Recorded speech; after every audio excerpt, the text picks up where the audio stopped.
Your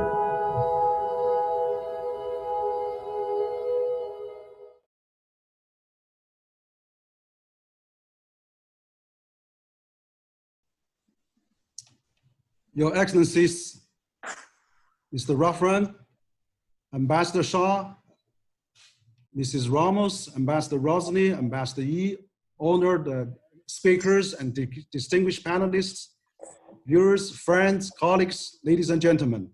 Good morning and good afternoon. On behalf of the think tank organizers, I warmly welcome all of you to this very important event that we're holding today.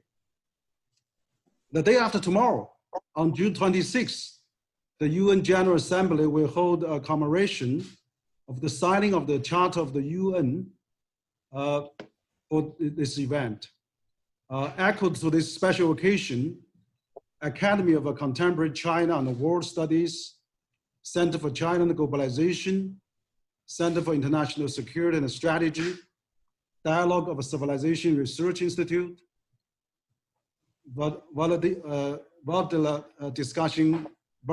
Discussion Club, British East Asian Council are co-hosting this online forum in commemoration of the 75th anniversary of the signing of the UN Charter.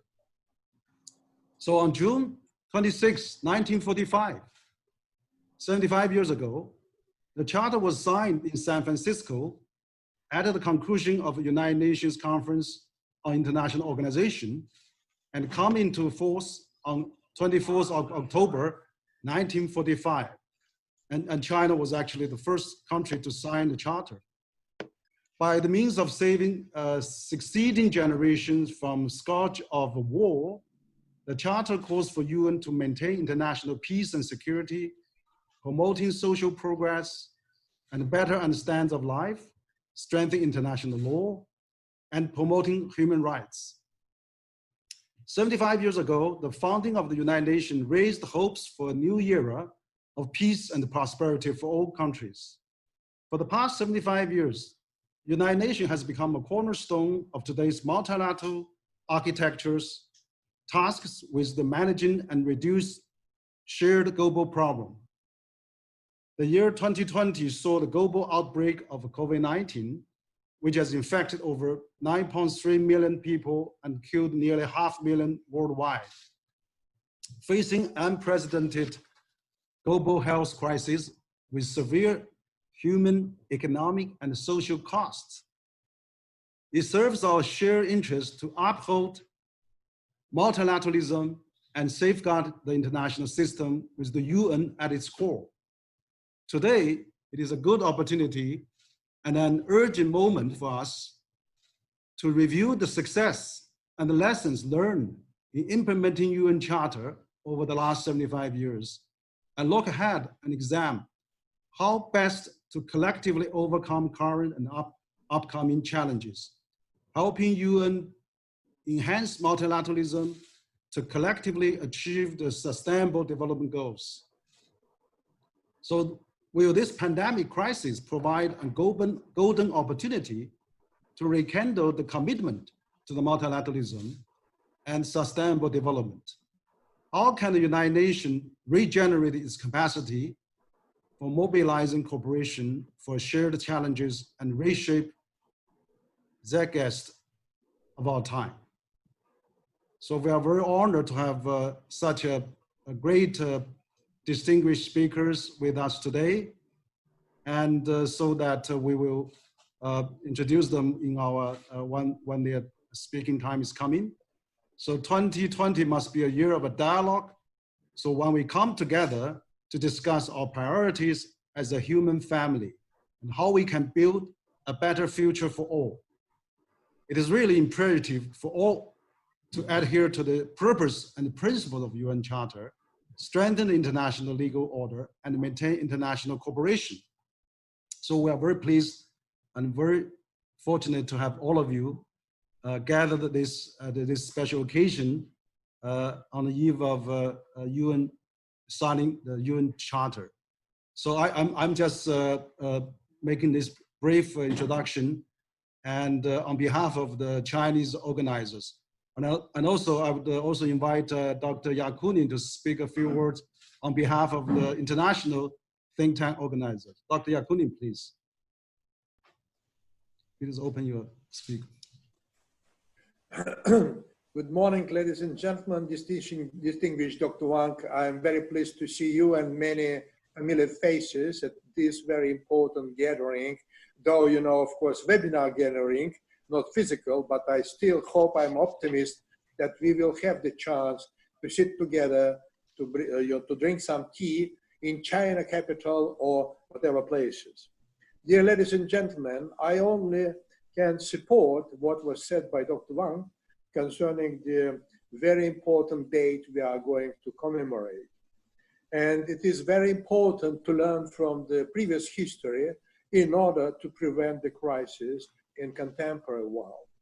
The current crisis has triggered a profound discussion around how the world's major multilateral organizations are governed and what steps can be taken to redress current imbalances which we observe. Yes, we are celebrating 75 years anniversary of the creation of the United Nations. As a result of the Second World War, there was a tragic event. For the Soviet Union and China, it was very heavy losses. You know, it was around 27, more or less official figure is 26.6 million lives were given up to protect the world from fascism on the Soviet side. More than 20 lives were lost by China, and if, you know, calculated with all possible losses and damages, it will be even higher. And around 80 million lives were lost totally in the world. The main basis for the United Nations was the consensus among the victorious parties regarding the outcomes of the war and aimed to avoiding future global conflicts and fostering sustainable socio-economic development of mankind. 75 years ago, the leaders of absolutely different countries with different politics, different ideologies, were able to put aside their differences to create a successful mechanism for global cooperation. To do this, they were courageous, you know, and they were actual leaders of the world. In my opinion, this remains a critical element in effective international relations as opposed to highly ideologized approach that we can observe today. Unfortunately, events in recent years have been criticized by a lack of trust among the leading countries and leaders, and inability to cooperate properly against new threats. This suggests that the 75-year post-World War II era possibly is coming to an end, but not the history of mankind, of course. And that we must rethink and suggest new world order and look for new models of global cooperation and development. It is obvious for us in DOC Research Institute that the new consensus should not simply demolish the previous system and institutions, but rather seek to reimagine new and how they should develop in the future due to consideration of the new global realities and the digitalization of the world. This raises the question, which we are also will go to address, the question about new leadership. Not an attempted leadership based on nationalism or the feeling of superiority, but better on the basis of solidarity and trust. Adopting a zero-sum, perspective is, to our mind, is oversimplified attitude for understanding of international relations. A multilateral world should be based on equal cooperation of equal civilizations, as we say, not be equal from the point of view of economic power or military might, but from the point of view that any civilization is valuable piece of the civilizational mosaic of our global world. The practice of dialogue of civilization is in fact a way of building a global community. It combines the positive human potential of civilizational identities, state structures, social and economic features, as well as cultural and historical diversity. Only working together, we can protect the future of mankind from challenges, existent challenges, and yet to come. And I hope this webinar, this forum, organized together with our best Chinese friends, will prove that we are able to, to create this world. Thank you very much. Thank you, Dr. Yakunin, for speaking on behalf of international think tanks co-organizers. So this is really a great beginning. So let's get into the main theme and also keynote speaker today. We actually divided today's section into three parts. First, we have a keynote speakers for the opening keynote, and then we have two panels, and one on multilateralism, and then one on sustainable development. So this is the agenda. We'll have a very full agenda. We'll have very distinguished panelists join us. So first of all, I would like to introduce the first opening keynote speaker. His Excellency Ambassador Sajun Kang. He's the former Undersecretary General for Economic and Social Affairs of the United Nations. So Mr. Shah, Ambassador Shah is Undersecretary for the Economic and the Social Affairs of UN. And Ambassador Shah served as a permanent representative of China to the United Nations office in Geneva. He was also Director General of the Department of Armed Control, Minister of Foreign Affairs. And in recent years, he served respectively as the chairperson of the government group of the governing body of the International Labour Organization. And over his 37 years of diplomatic career, his portfolio covers a wide range of fields, including security, economy, social affairs, human rights, and humanitarian affairs. Ambassador Shah was also selected and appointed as many social posts and experts in many international organizations. So without further ado, let's welcome Ambassador Shah to give the opening keynote. Mr. Shah, please.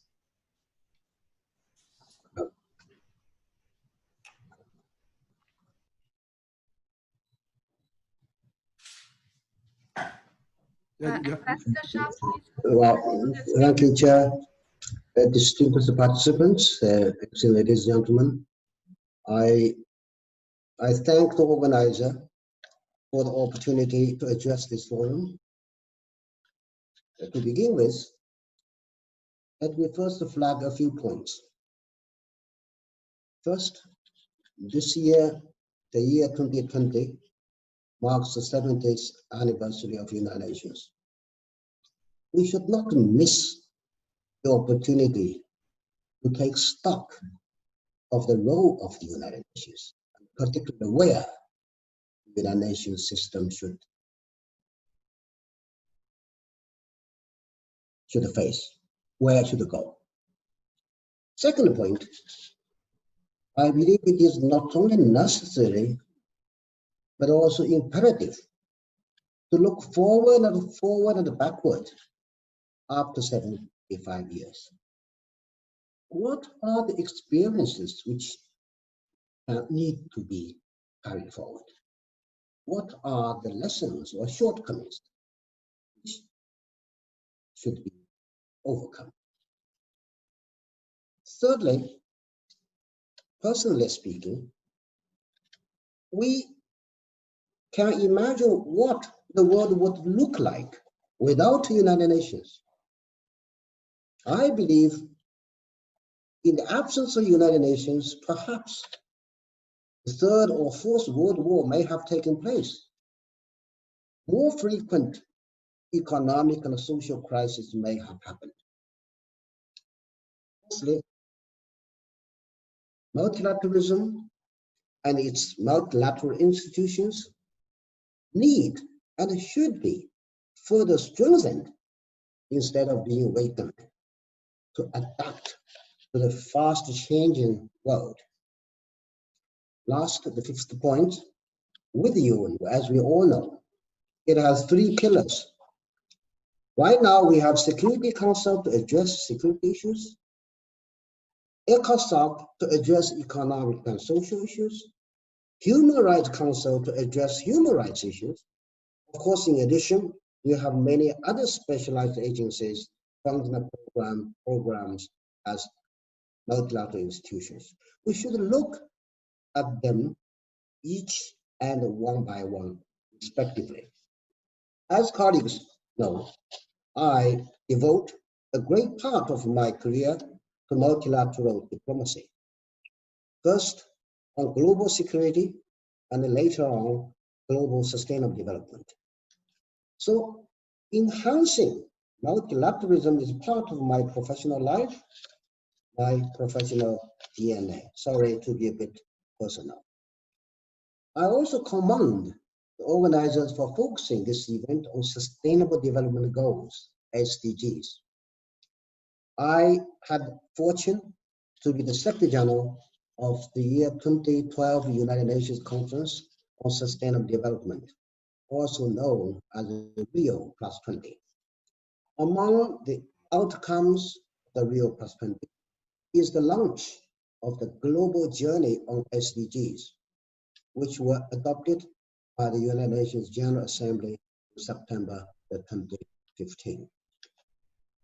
On multilateralism, people ask, where do we stand? I beg to differ on the assessment of the concept note of this event. The note states that, I quote, a deeply worrying rise in unilateral sentiments across the globe has combined with the world's long-standing challenges to produce a crisis of confidence in multilateral institutions. End of the quote. The world does face long-standing challenges, but unilateral sentiments remains confined to a narrow segment of society, and its ugly rise is spurred by a few politicians. By no means do they represent the sentiments of the majority of United Nations member states. Recent surveys indicate that the great majority of the world's population believe in multilateralism and in multilateral institutions. There is one science-based reason for this. In our globalized world, we are interconnected.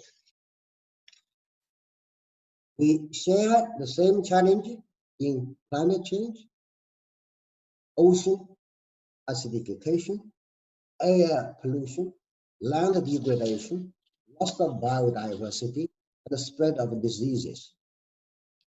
The novel coronavirus, COVID-19, knows no national boundaries. We are in the same fragile boat, this beautiful and fragile planet Earth, floating in space. Our economies are interconnected. Growth in China will help drive growth in Asia, Europe, North America, and the developing world. Likewise, growth in Europe and elsewhere helps drive trade in developing countries, including China. Our rich and diverse cultures woven into the splendid global mosaic of civilizations make us richer and better spiritually and culturally. So, while we indeed face long-standing challenges, We have also developed multilateral institutions and multilateral processes to tackle them. For example, we have UNFCCC and Paris Agreement to combat climate change. We have WTO for fair and open trade. We have WHO for disease control. And we have UNESCO to advance science, education, and culture, putting any nation first against multilateralism, against these and other multilateral institutions, is against the historic tide. It won't last long. On the way forward, I'm hopeful that multilateralism will prevail because it is the only way forward. So that's why I'm delighted with the title of this forum. The way forward to achieve SDGs is through fulfilling shared responsibility for a shared future, a future we all want. That is why building a community with a shared future for mankind is key to maintaining global peace and prosperity and to achieving the vision of the SDGs. So let us work together to strengthen multilateral institutions, bringing them up to date. Let us inject new energy into multilateral processes. Mark my words, the future belongs to multilateralism. Thank you. Thank you, Ambassador Shah, for your opening keynote, and you have really outlined all those importance of multilateralism and all the UN different organizations' a great role in safeguarding and promoting multilateralism. Thank you, Ambassador Shah. Now I'd like to also invite our next keynote speaker, which is also a great friend, and Mr. Jean-Pierre Raffarin. And Mr. Jean-Pierre Raffarin was a French Prime Minister from May 2002 to 2005. And he was senior lecturer at the Institut Études Politiques de Paris since 2007. He was president of the Regional Council of Piedmont-Chanelly and presided over the Association of French Regions. Meanwhile, he was also a member of the European Parliament. He is elected the Senator of Benin and also occupied the position for Vice President of the Senate from March 2011 to September 2014. Moreover, he was President of the Foreign Affairs, Defense, and Armed Forces Committee of the Senate. Mr. Raffarin holds multiple positions on international stage. He is the advisor for the Boao Forum Asia, Chairman of the Foundation Perspectives of Innovation, Chairman of France-China Committee Annual Forum. I know personally that Mr. Raffarin is also exercises a great leadership in conducting a France-China Culture Forum, which is in the last several years very active. So without further ado, let's welcome Mr. Raffarin to give his keynote. Mr. Raffarin, please. Thank you very much. Thank you for inviting me to this forum. Happy to see a lot of friends among the panelists, and for everybody, good morning, ni hao. If you don't mind, I will speak French because all our topics are a little bit complicated. So, je voudrais vous saluer tous, notamment le Dr Wang et le Dr Yakunin, et dire à tous les panélistes que je suis heureux de rencontrer les uns et les autres pour ce débat très important sur le multilatéralisme. C'est un sujet qui naturellement est une longue histoire avec des acquis, évidemment aujourd'hui de grande fragilité.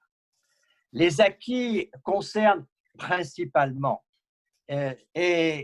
sur ce qui est, je crois, le plus important, c'est au fond l'esprit, la philosophie. I think that the most important is that Depuis les accords de Bretton Woods, le 22 juillet 2019, on construit progressivement since cette 2019 philosophie du multilatéralisme. up to 2020, and we have been celebrating 75 years of the charter.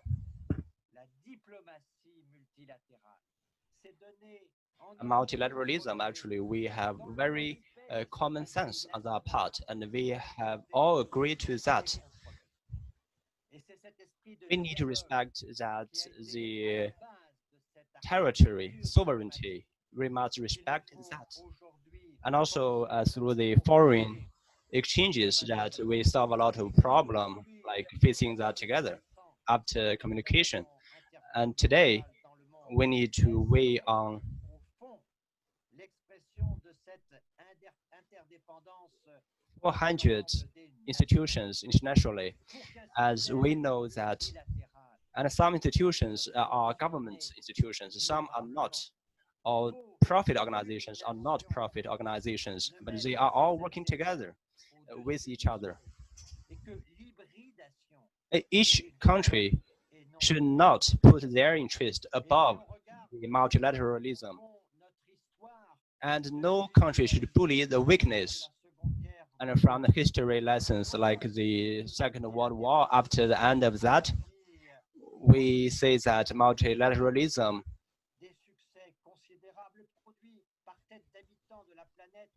to let each countries has their own position and identity there. Though we are witnessing the population has been twice compared with several years ago, and even $2 for somebody's like income daily. In 1995, we have 75 population is still in poverty. Though we have made some advance and progress, however, I would like to say that in spiritual level, in cultural level, we still need to make further progress, which is based on our mutual discussion. And we should keep the dialogue between each other, especially for French. And Macron is our president currently. He has a very close eye and very concerned on the mutual discussions and negotiations, and through the forum and all mutual discussions between each other, and to ensure that everybody can join hands and to face the challenge all together to tackle the issues across the globe. And I hope that everybody can be confident and can be determined on tackling the challenges across the globe. And all we want is peace, development here. And currently, with such a situation, and this year is already 2020, June already, and also the novel COVID-19, and we are under the huge impact of COVID-19 after outbreak of the COVID-19, and the multilateralism actually kind of weakened by that part. And since 2018, we have such a negative trend, like 2019 to this year, the multilateralism, we saw some more negative impact on multilateralism. And G20 actually has started the more activities and try to carry us through this very crisis. I think that COVID-19 actually is on us, and nobody can leave others alone, and nobody can survive alone. And no matter Europe or France or the Americans, North American, every country is in the crisis, and everybody is in deep concern. That's why we need further cooperation. We must fund the very mechanism. Though we have a lot of difficulties funding such a mechanism, we need to fund such a mechanism to tackle the common challenge. And some people may think that unilateralism is their preference, And we need to fight against unilateralism. We do not want to have unilateralism to be the major trend.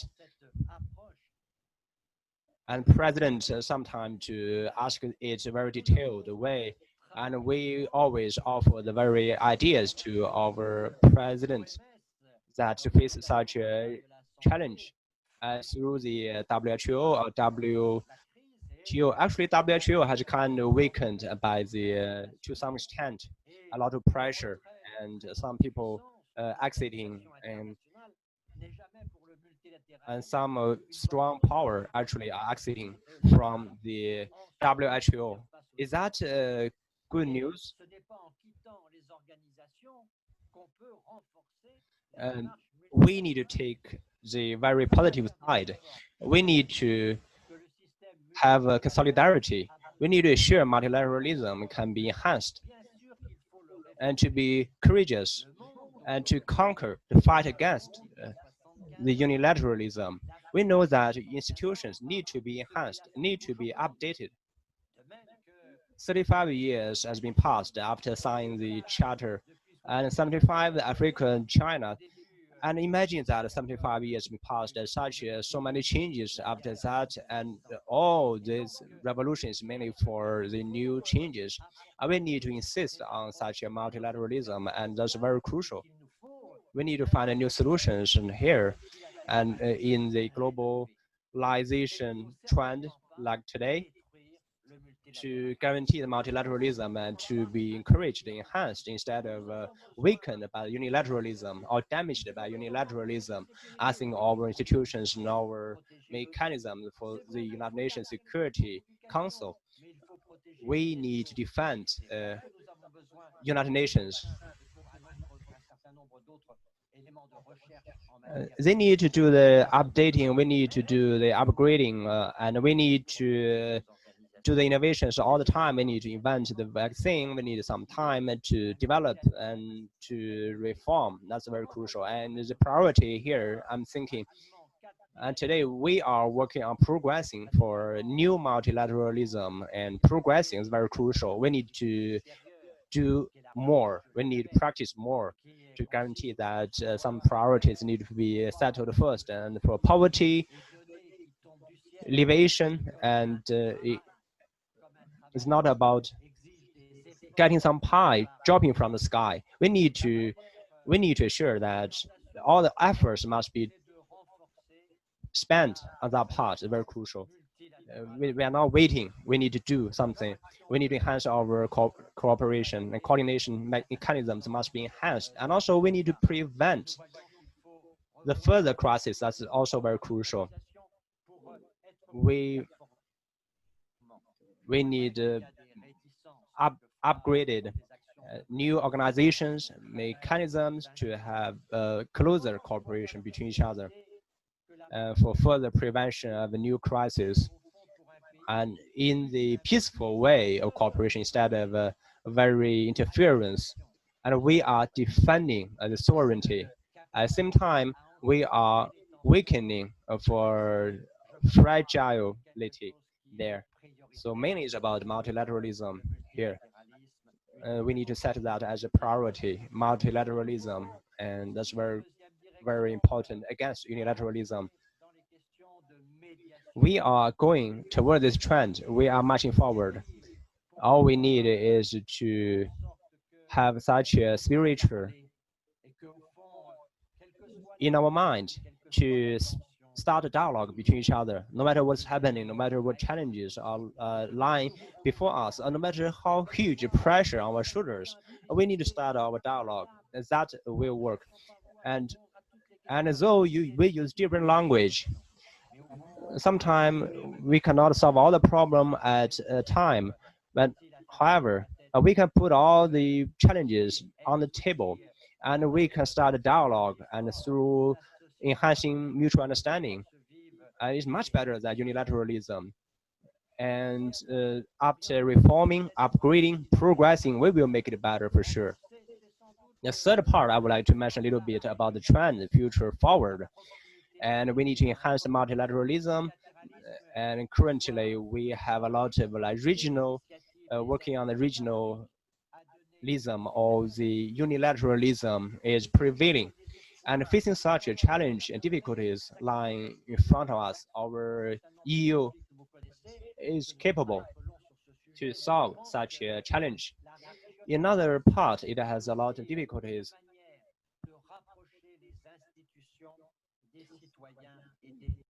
We need all institutions and our civilians and our societies need to cooperate, and we will coordinate different people's interests, and no matter the private or public sector there, and to enhance and to use a way revolutionary way and to upgrade multilateralism and to march it forward.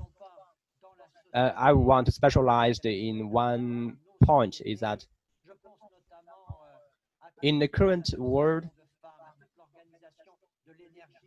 like we have organizations like the women organizations, we have the civilization organizations, we have the human rights organizations, and women organizations are very important. So we need to ensure the female can play that role and to be more effective.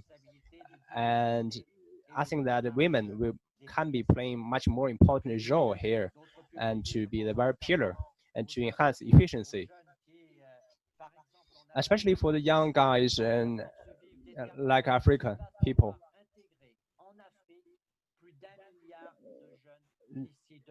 And how we can get the young people in Africa, getting them engaged into the plans of our 2015 plans or 2020 plans. We need to ensure they can have more voice heard. And we want all the young people from the developing countries can get engaged into the development all together. I think that for the future and for the peace and the co-development, we need to share our experience with them, and we need to let our children and young people to inherit from our very model of multilateralism and to carry it forward. And all the efforts and all the practices will be carried on. Multilateralism is a very good solution model. If everybody can looking forward and look far away, and we will say that the peace is our goal. Then across all the world, we know a lot of military schools, but there's no peace school. Peace school, we didn't say a lot of peace school. And it should not be happening like this. In the governance of globe, not only about to satisfy development in society, and we know that COVID-19 is spreading, outbreaking.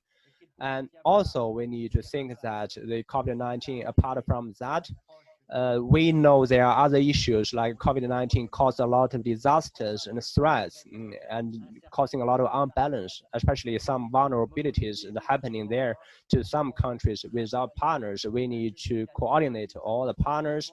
We need everybody is doing their part and in the multilateralism and honor, with respect, and to achieve a very reconciling each other, and everybody can be peaceful. Thanks a lot for the organizer, and thanks so much for the title here, and thanks a lot for everybody's listening. Thank you.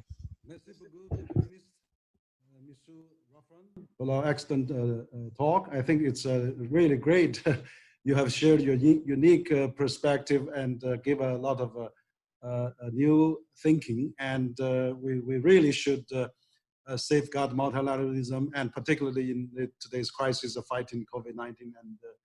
And merci beaucoup encore pour votre excellent speech. So thank you again very much. I appreciate your time to speak to us. Now, giving us, we are here in China.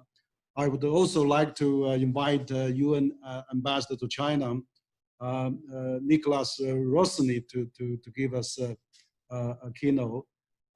Nicholas is a UN resident coordinator and highest level representative of the UN in China. Mr. Rossini took up his assignment as the UN resident coordinator in the People's Republic of China in October 2016, and then he coordinates 24 UN agencies in China in implementing the UN development cooperation with China. And prior to this, he served as a UNDP Deputy Assistant Administrator and the Deputy Regional Director for Asia and Pacific since January 2009. And most recently, he's also Director of Bangkok Regional Hub, and also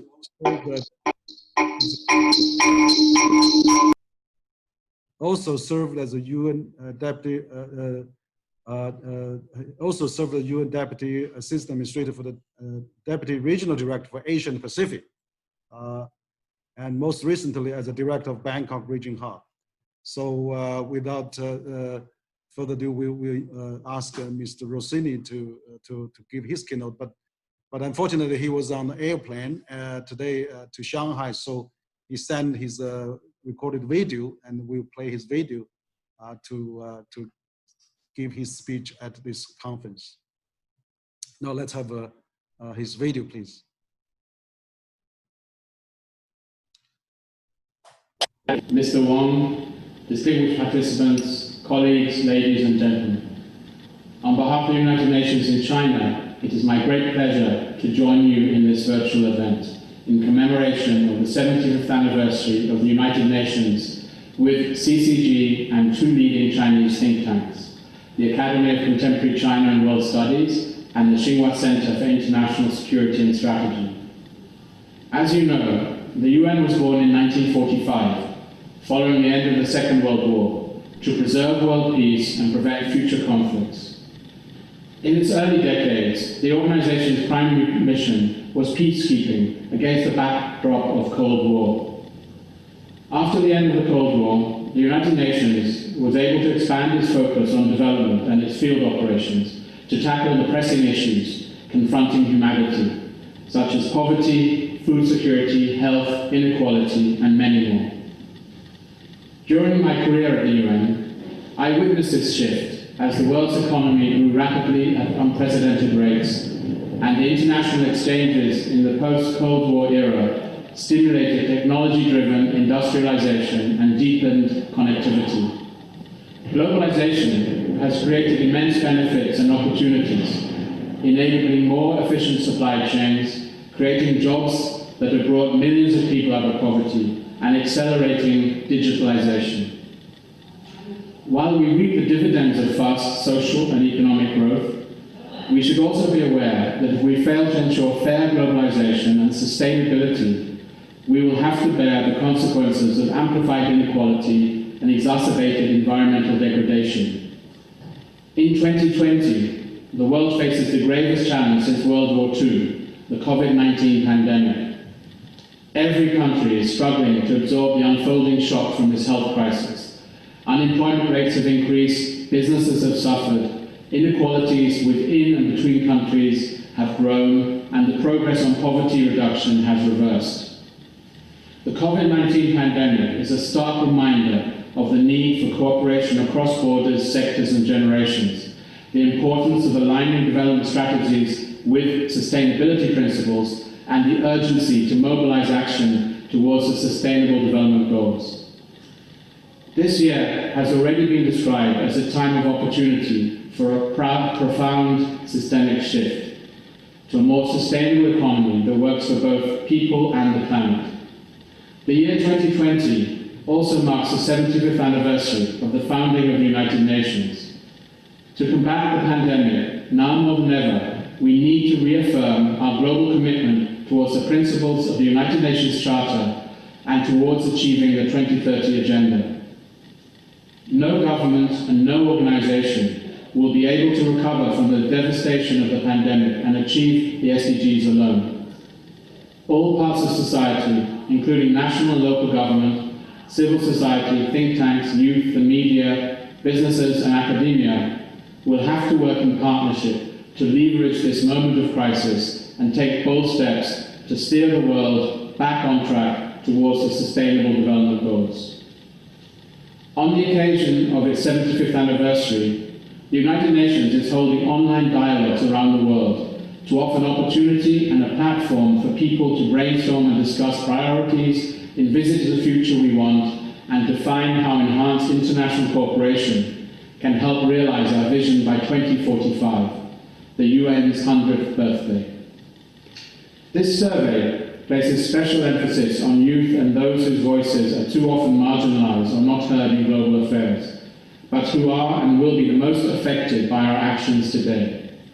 I appreciate the efforts of CCG, the Academy of Contemporary China and World Studies, and the Tsinghua Center for International Security and Strategy for bringing together diplomats, scholars, and leaders from various sectors together to exchange their insights. I also wish to take the opportunity to invite all of you to join UN 75 online dialogues to share your experiences and vision for a better future. I look forward to closer collaboration with all of you on the UN 75 global conversation and on our many other common goals to inspire constructive ideas and actions. Thank you.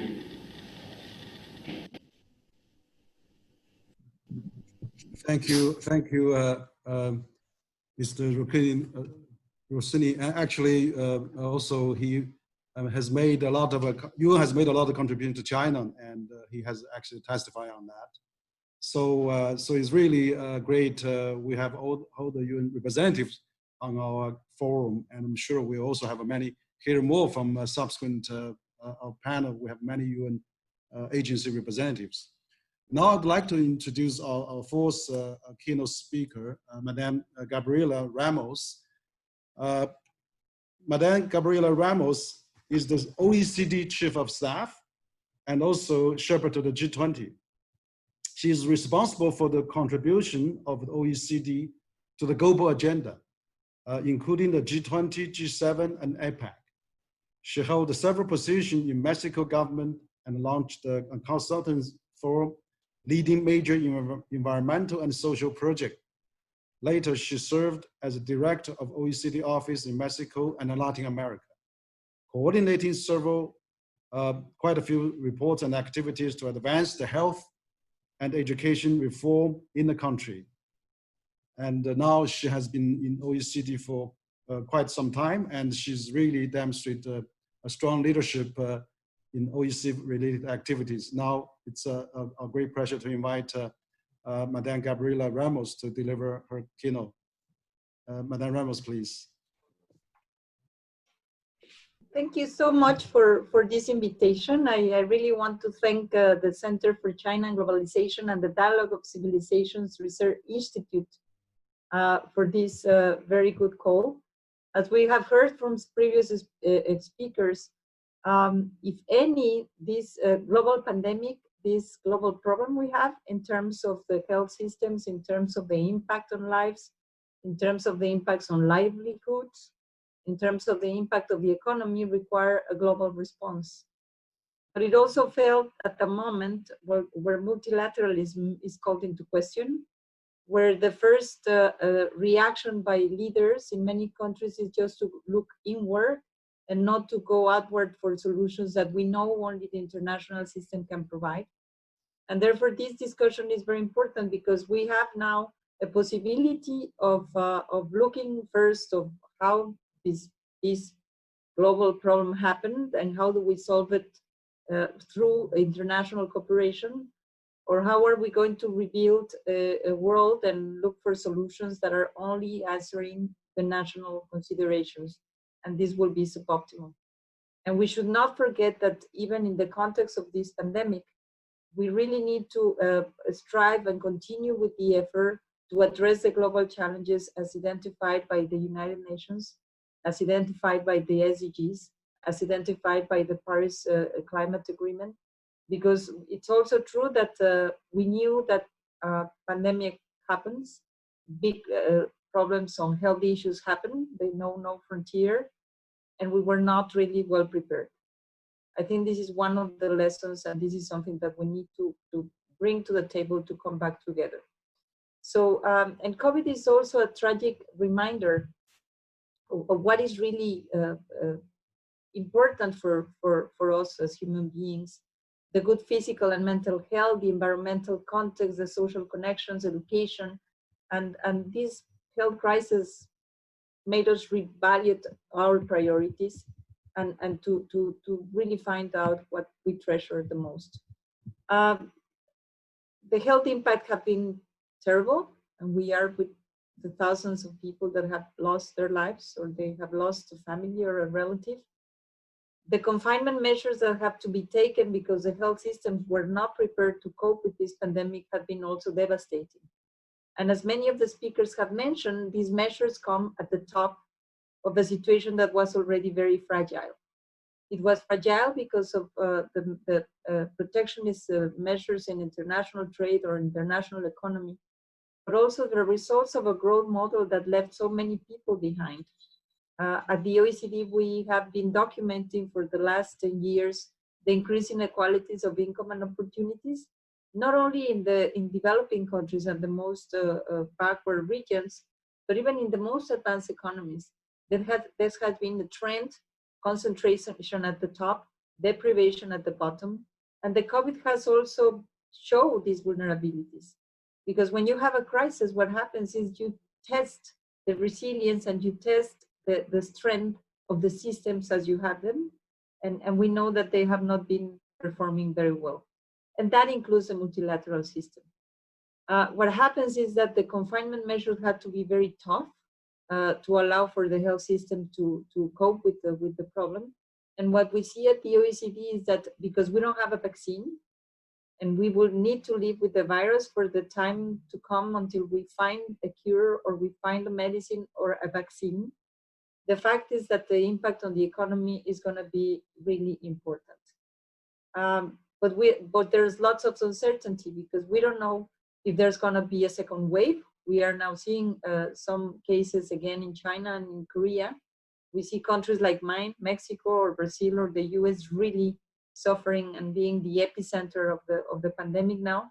But we're not free from it until we really have a vaccine. And therefore, in our latest economic outlook at the OECD, we had two scenarios. It's the very first time since the creation of the OECD that we have two scenarios because we don't have real certainty of what is going to prevail. One scenario assumes that we control the pandemic and the fall in the GDP, global GDP is going to be around 6%. It's already very, very high. But if there was to be a second wave in Europe and in the countries that have already controlled the pandemic like China or Korea, the fall will be around 7.5%. And this is really, as I said, coming on top of high debt levels of the corporates, of high levels of inequality, of climate challenges, on the fact that children, women, and I commend the comment by Mr. Raffaran on the women role on all these challenges, but they are taking the hardest hit. Women represent 70% of the workforce and are not the best paid workers in the health force. They take care of the long-term care in our families, of children, and then they also have less leverage. They are the weakest part of our societies, but the same with youth. So I would say that when we go back to look for answers, multilateral answers, we need to find people-centered responses. People-centered that respond to youth, that respond to children, the child that could not be connected, that cannot continue with their schooling at home. These are the kind of answers that we need to bring for the multilateral system, because it's also true that as long as the people in the street don't see what does it mean for them to have this fantastic multilateral system based on the United Nations, is not going to get the support that we need when it takes for the democratic processes that have brought us so many populist leadership. So this is the kind of issues that we need to be building up. We need to build again, creating the jobs for people to live or to deliver in this situation. So the real question here is, how do we not only address the impact of the pandemic, but how do we rebuild? And as the Secretary General of United Nations have said, and now we are all borrowing his words, how do we build back better? And there might be a silver lining, because if any, we discover the vulnerability as human beings, we discover the vulnerability as societies, and we also discover the vulnerability of our international infrastructure to deal with these issues. So I hope that the main message will be, again, that the only way is to go international. The only way is to go through cooperation, because it's the only way in which we will be at achieving the global solutions. First, because we need to learn from each other, and we need to learn why some countries have managed much better than others. Of course, it's different. If you are very open to tourism, if you are very open to international global value chains like France or like Italy, of course, the hit is going to be hardest. But the fact is also true that some health systems were better prepared. Germany has 3 times the average of beds and doctors than the OECD, 39% per 100,000 people. So they have the room, they're more resilient, because resilience is another element that was found lacking. How do we learn from the Korean experience of the TTT strategy? How do we learn from the many areas in which all these countries have really developed an effective solution? But how do we also anticipate any future shocks, and how do we build up from this experience to be better prepared? Second, because some of the issues can only be developed jointly, we are now looking for the vaccine. The OECD has been saying for more than a decade that there's not enough investment, international investment, private investment in the production of vaccines. These investments are very expensive and the returns are not so great, and therefore there is a market failure that should have been addressed. And therefore then there is this reconsideration. For many years we have had this idea that governments and that the state should only intervene in the economy whenever there are market failures. But we see now that there are too many market failures that pose a real problem for societies. And therefore the markets for vaccines, the market for medicines should be revised. And as President Macron mentioned, there are some global goods that cannot be left to the markets alone. But this has to be done again through multilateral cooperation. How do we spur the R&D that is needed? How do we coordinate on managing intellectual property rights, procurement, access to medical equipment? You saw all the things that happened during the pandemic. And then third, because we need international cooperation after countries come up with a huge debt, after all the fiscal efforts that they have to put together to keep the economy going, we will need to rethink and look for innovative ways to dealing with the recovery. If we are going to be just trying to cope with the debt levels, the recovery will be very slow, and then you would not have the growth rates that you need actually to overcome the debt problem. And that's why at the OECD we are continuing to build up the international tax infrastructure with an inclusive framework, and to consider the question of digital tax, because tax evasion and tax erosion is something that we need to deal with if we want a strong governments, a strong governance system. And so if you think about trade, it's also only multilateral. We are now seeing this backlash against the supply chains that were built in the just in time, and people are saying, well, now we need the just in case. We need to build buffers. We cannot be highly dependent on certain products in certain countries. But at the same time, you cannot just go back and try to be self-sufficient, because that's not going to happen without causing huge harm to the international system. So this is very important. So we need to turn this crisis into an opportunity to enhance multilateral cooperation. The post-COVID world that we envision, it's a new growth narrative that is people-centered. Of course, the SDGs already provide this guidance to us. It's multidimensional. It has very concrete elements on how to look at sustainability, inclusiveness, efficiency, without giving primacy to just a single objective, as we have done with the efficiency. And building back better means greener, but also enhance inclusiveness and resilience. It means not forgetting those at the bottom, don't forgetting the developing and the low-income countries that are still suffering. We need to keep the commitments on ODA. We need to keep the commitments on financing. It's important that we keep the solidarity that has been built in the system for many years to ensure that we have better outcomes. And against this background, Stop UN must rise to these challenges. The fact that those same 193 countries came together in 2015 only 5 years ago to agree on the 2030 agenda and its 17 SDG goals is an example of the huge potential that this organization has. We are supportive. The Secretary General in the OECD always says that we are support cast, as if we are in Hollywood movies, because the United Nations is the center of the multilateral cooperation and we should all support it. So I hope that we will continue pushing for this idea that multilateralism is the only way.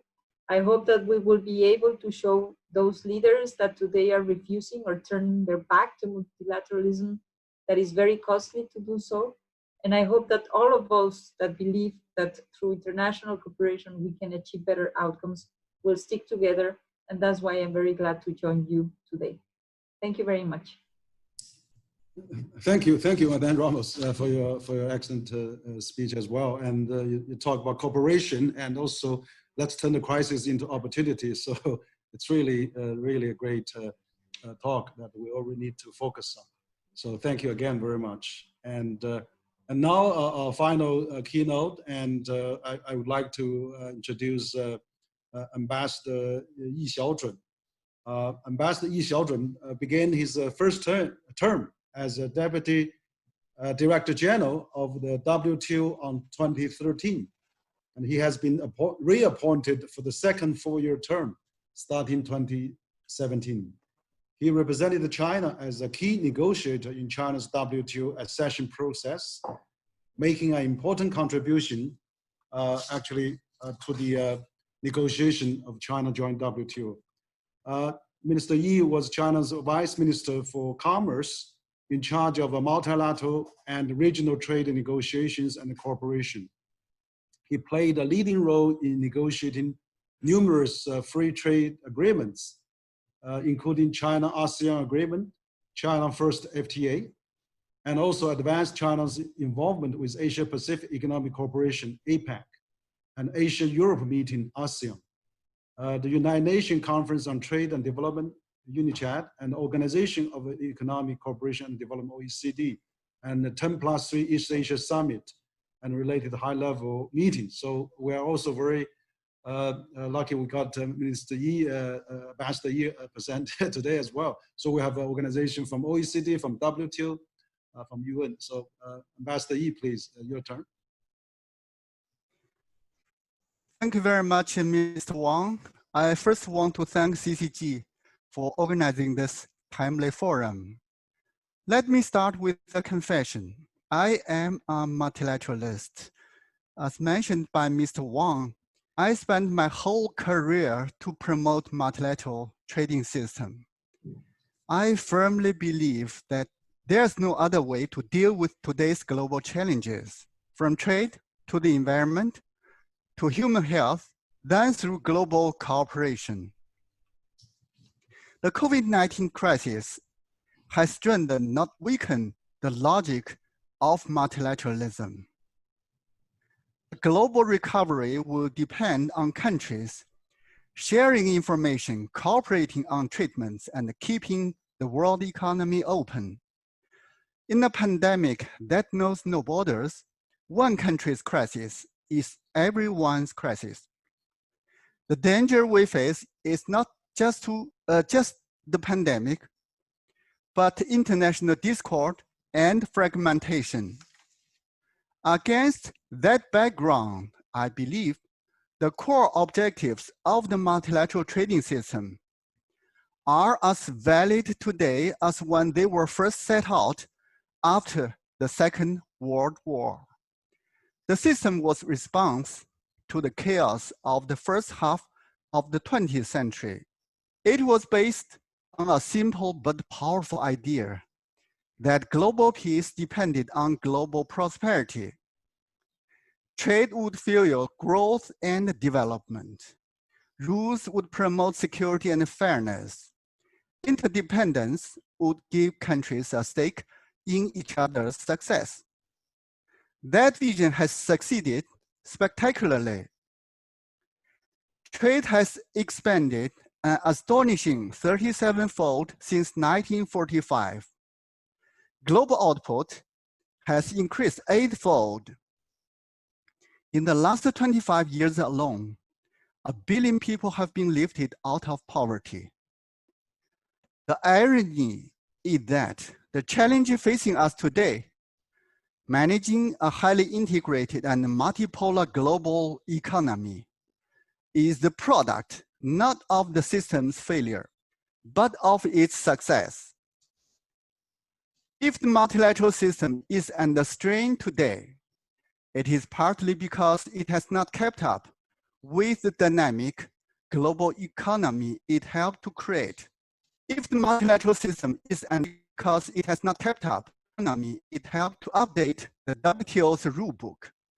The last major reform of the system took place 25 years ago during the Uruguay round, which is before explosion of the internet, the spread of GVCs, and China's accession to the WTO. The COVID crisis has only accelerated economic change, especially the shift to digitalization, putting even more pressure on WTO rules to catch up. The good news is that WTO reform is already happening. Where possible, WTO members are harvesting multilateral agreements, such as the 2013 Accord on Trade Facilitation, the 2015 Agreement of Agriculture Export Subsidies, and ongoing talks on curbing fishery subsidies. Groups of like-minded members are also exploring potential new rules on e-commerce, investment facilitation, and making it easier for small businesses to trade. This push for WTO reform is not new. The system has been evolving and adapting since its creation. But the choice today is not between reform and the status quo. It's between reform and irrelevance. Obviously, WTO reform depends on countries cooperating, not vice versa. And this depends on restoring mutual trust. It's not the lack of WTO reform that stands in the way of members cooperating. It's lack of cooperation that stands in the way of WTO reform.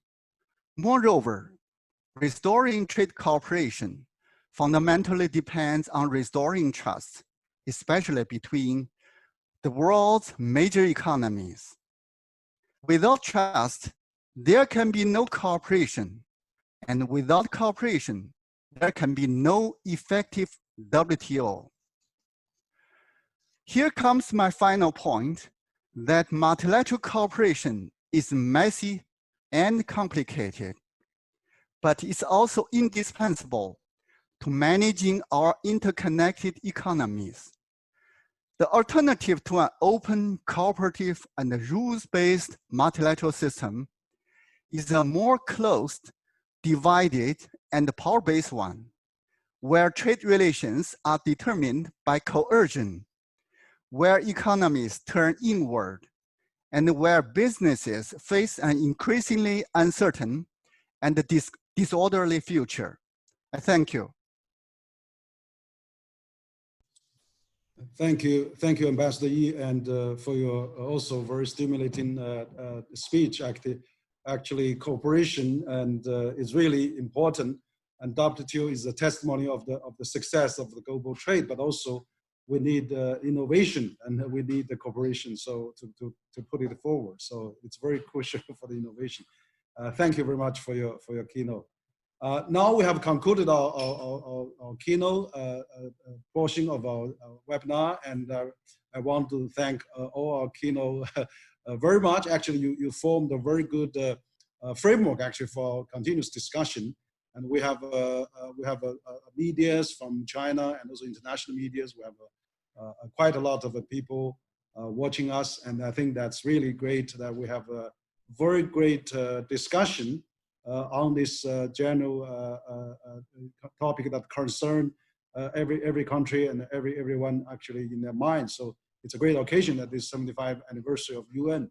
that we are actually have a brainstorm of the future of the UN and also the global system. So now I'll continue with our first distinguished panel discussion. We're a bit behind schedule, so probably we'll try to shorten a bit of the next two panels. The first panel is, we'll have an hour probably to discuss that, and it's called Multilateralism at Crossroad.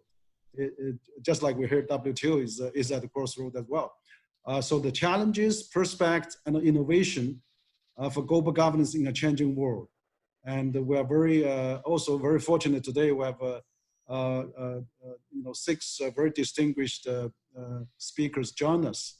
And so I will just chair this according to the alphabetic order, and just to be easier. So the first panelist will be Mr. David Chavinade, and he's the Chief of Cabinet of the Director General of United Nations Office at Geneva. So we will have probably, let's have a 5-7 minute of a talk, and then we'll probably save some time for Q&A. We got quite a few Q&A from different media groups. So if you can, if we can take a bit of a more concise talk, that'd be great. So Mr. Chavinade, please. Thank you, President Wang Huiyao. Mr. President, Chairman Yakunin, Excellencies, ladies and gentlemen, it is a privilege to be invited to address the very timely conference, which has brought together some of the most prominent thinkers and practitioners from around the world. Last year marked the 100th anniversary of modern multilateralism, tracing its lineage from the Versailles Treaty of 1919 and the League of Nations. And this year we mark the 75th anniversary of the United Nations. There is reason to look back with satisfaction. Extraordinary advancements have been made in peace, rights, and well-being since the end of the Second World War. However, 2 decades into the 21st century, we find ourselves facing increasingly complex, interlocking challenges, a climate crisis wreaking havoc around the world, armed conflicts threatening millions, dire poverty in large parts of the world, refugee flows at record levels, rampant inequality both between and within countries, escalating disputes over trade, sky-high debt, threats to the rule of law, the methodical and deliberate dismantling of disarmament commitments, attacks on the media and civil society, and much more. We're also seeing increasingly militaristic rhetoric and activities, growth in nationalistic and isolationist politics of fear and resentment, and the burgeoning role of technology in the private sector, including social media, in international relations. With the disappearance of the so-called bipolar world, the international community has not yet managed to define what arrangement would impart to the world the strategic stability that is sorely lacking today. This is most evident at the quote-unquote top. The relationships within the triangle of the most powerful nations are deeply dysfunctional and unstable, which is, and in and of itself, enough to engender instability throughout the world. Add to that a number of medium powers that are becoming unpredictable regional players, increasingly willing to use force to further their own interests with no accountability towards any particular power center. The disastrous state of affairs in nuclear disarmament is boosting a dangerous, unregulated arms race that is being replicated on regional and country levels. Geopolitically, we're living in a world of great asymmetries and fragmentation at all levels: political, economic, and security. To say that the world is in transition would be a gross understatement. What we're living today is not a routine change of environment, rather a pivotal moment which only occurs maybe every other century. A new social and economic paradigm is emerging, and we all need to join forces to ensure that these changes have positive impact on all. The dramatic and fast-evolving human, social, and economic impact of the COVID-19 pandemic only strengthens further this point. At the start of 2020, who could have imagined that a disease outbreak could turn the world upside down in such a short time and in such a dramatic way? Global challenges of such magnitude require concerted collective responses. Yet, as Secretary General Antonio Guterres recently observed, multilateralism is under fire precisely when we need it most. In this watershed moment for humankind that is 2020, we need to develop a more modern multilateralism, one that is more inclusive and collaborative. Similarly, leadership in the 21st century must come from all quarters and all levels. Gone is the time for a handful of leaders and small groups of countries to make decisions for everyone.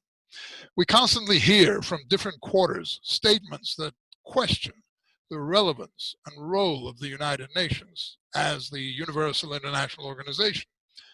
True, it was created 75 years ago by leaders who fashioned it according to the world landscape of the day. However, today, member states are not stepping up to fine-tune and strengthen their organization, resorting instead to starving it of funds and demanding that the bureaucracy reform itself. More importantly, all these constant pressures are applied primarily to the UN Secretariat, whereas the UN system as a whole remains more or less untouched. On a more optimistic note, global challenges are also global opportunities. They can only be addressed collectively. This reality is reflected in the policy frameworks of 2015. Ironically, the same governments that are drawing further and further apart on the vital security, economic, and social issues today found it possible to come together 5 years ago in 2015 to reach agreements on truly historic measures. The Paris Accords on climate change, the Agreement on Financing for Development, and the 2030 Sustainable Development Agenda. This gives us a unique chance to shape a new governance landscape, and the 2030 Agenda for Sustainable Development is our common roadmap.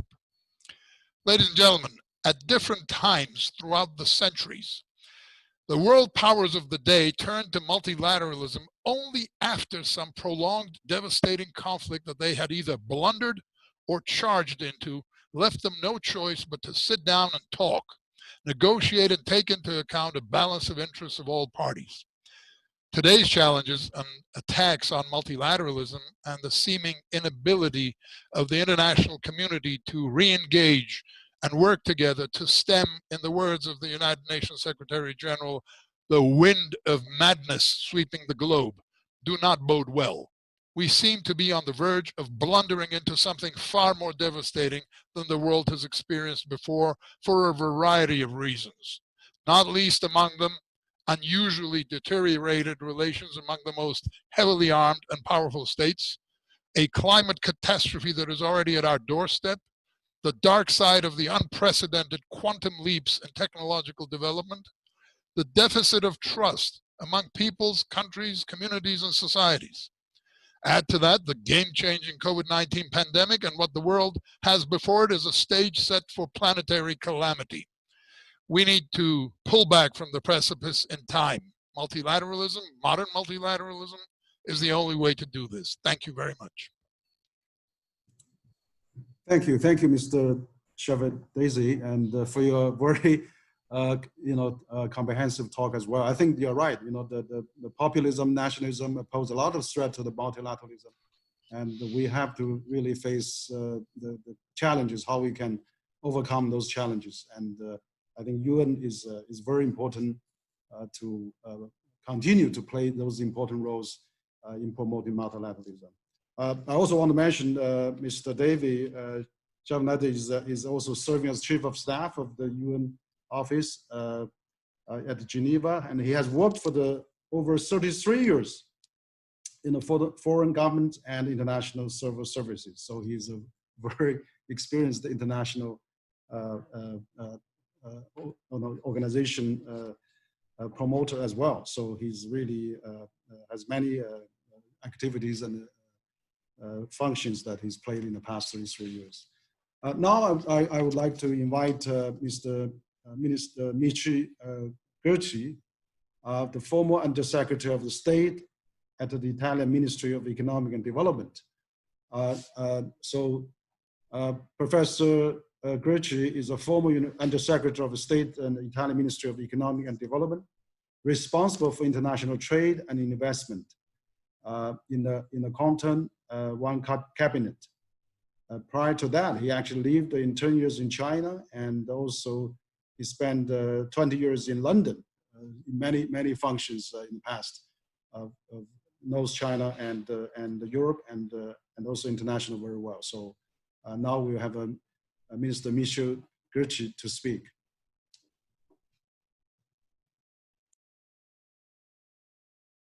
You have to unmute your speaker.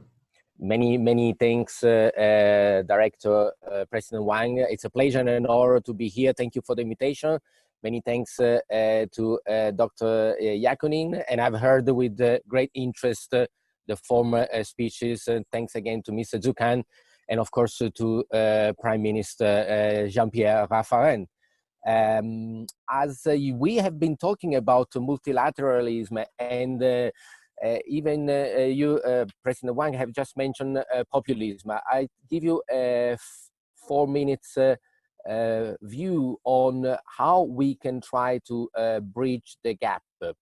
I think the world needs indeed to be open.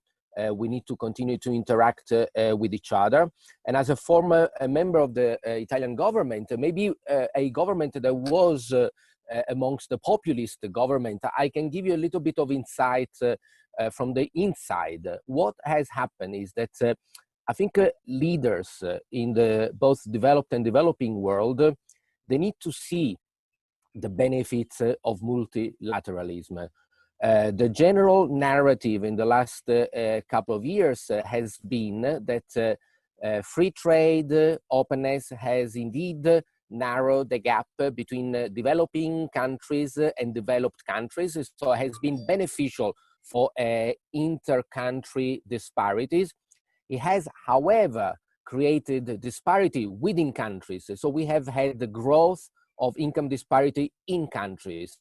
And I give you an example of my country. In Italy, about 75–80% of the population have standard of living now that are lower than what they were 20 years ago. So over the last 20 years, 80% of the population has suffered a decline in the standard of living.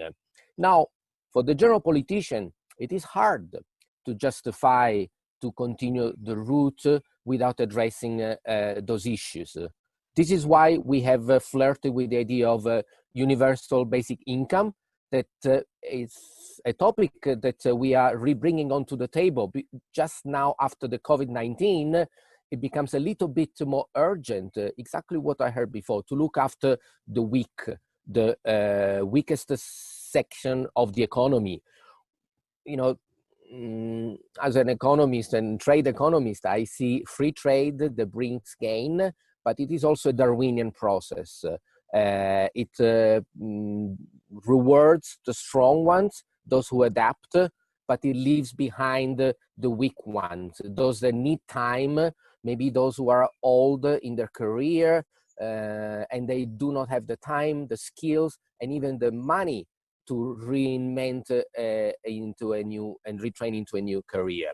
And so I think the role for politicians is to compensate, to provide a buffer for those sectors of the economy that otherwise by themselves they cannot do it.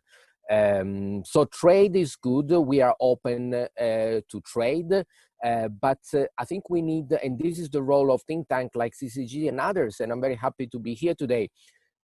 My suggestion is, it's an invitation to all of you, and do please get in touch with me to move on and try to be practical, provide analysis. Politicians need numbers. We can tell them multilateralism is good, but we need to know by how much, we need to know for which sectors, we need to know for which regions. And I give you an example. At the European Commission, when I was representing Italy in G20 meetings in Buenos Aires, in Japan recently, but in Brussels, I used to tell the Commissioner, Cecilia Malmström, you know, Cecilia, when we do impact analysis of free trade agreements between the EU and Vietnam, the EU and Canada, we need to not just do the analysis at the EU level for the block of the 28. We need to go one level deeper and do 28 analyses for each of the member states, so that Italian, Hungarian, French, Germans, they don't just go back to their own people and say this agreement is good for Europe. Politicians need to say this is good for Europe and this is also good for our country. Because when things are good for the 28, now 27 members, the sum of 27 pluses is indeed a plus also for the bloc. And if China and the United States and other trading blocs have their own plus signs in front, then it would be a plus sign for the whole world. The opposite is not true. If we have a plus sign for a wider bloc, that does not necessarily mean that each of the components will also benefit. And we may have what I call these intra-bloc disparities that create frictions. Italian thinks that there is something wrong with the German trade deficit. The Germans think there's something wrong with Italian fiscal policies, and we never solve the issues. And that's why my really advice and invitation to all of you is to bring back the analysis on the table of policy makers, because with numbers in front of them, the discussion, and I found it, becomes easy to solve, because it's very hard to disagree with the scientific analysis, you know, as a scientific, as a social science and economics can be, but it would be a great improvement, including the so often discussed WTO reforms that we have been brought to the G20 table. We just need to understand what is happening and how we can make this organization move on and really bring the trading blocks together. So knowledge, competence, communication, debates, and analysis is at the key of making the UN, WTO, and all these organizations live into the post-virus world. And the two key words that I leave you is Belt and Road and Africa. And I stop here. Thank you very much. Okay, great. Thank you, Minister Michele Gerci, for your, also very stimulating talk from Italian perspective as well. And actually, our panelists this time, we have so many from region organizations. It's really an excellent panel of great minds meet together, and we're actually going to record all the great speeches and also your great views, and then we want to amplify that in China and also internationally. Talking about numbers, next I would like to invite Mr. Dr. Martin Reiser. He's the country director for China and Mongolia and Korea World Bank Group.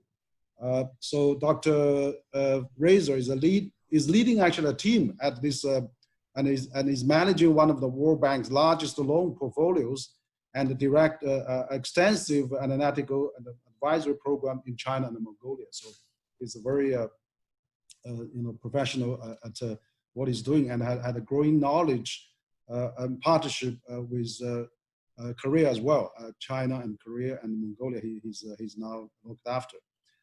He has worked for the Cairo Institute at the World Economics and the European Bank of Reconstruction and Development, where he was the director of a country strategy and editor of the translation report. So recently we actually had the CCG had an event with collaborated with the World Bank, and where World Bank just released the very alarming numbers that world economy is going to decline 5.2% this year, and developed economy is going to decline, become negative 7%. Whereas probably China is the only country, large economy, that is growing at 1% this year. So I would like to have Martin, Dr. Reiser, to give your perspective as a World Bank representative in our multilateral system, how we going forward. Dr. Reza, please. Thank you, Henry, and distinguished co-panelists, ladies and gentlemen. Thank you very much for this opportunity. Many speakers have said this before. Can you hear me? We can hear you. We can hear you. Okay. Many speakers have said this before, but for me, the 75th anniversary of the United Nations is first of all a moment to reflect on how much has been achieved since the UN and my own institution, the World Bank, were founded at the end of the devastating Second World War. I think Prime Minister Raffarin has already pointed to the fact that in 1950, around 2/3 of the world's population were living below $1.9 per day. And today the share is only about 10%, while the absolute number of poor people has fallen by over half, from 1.6 billion to around 650 million people.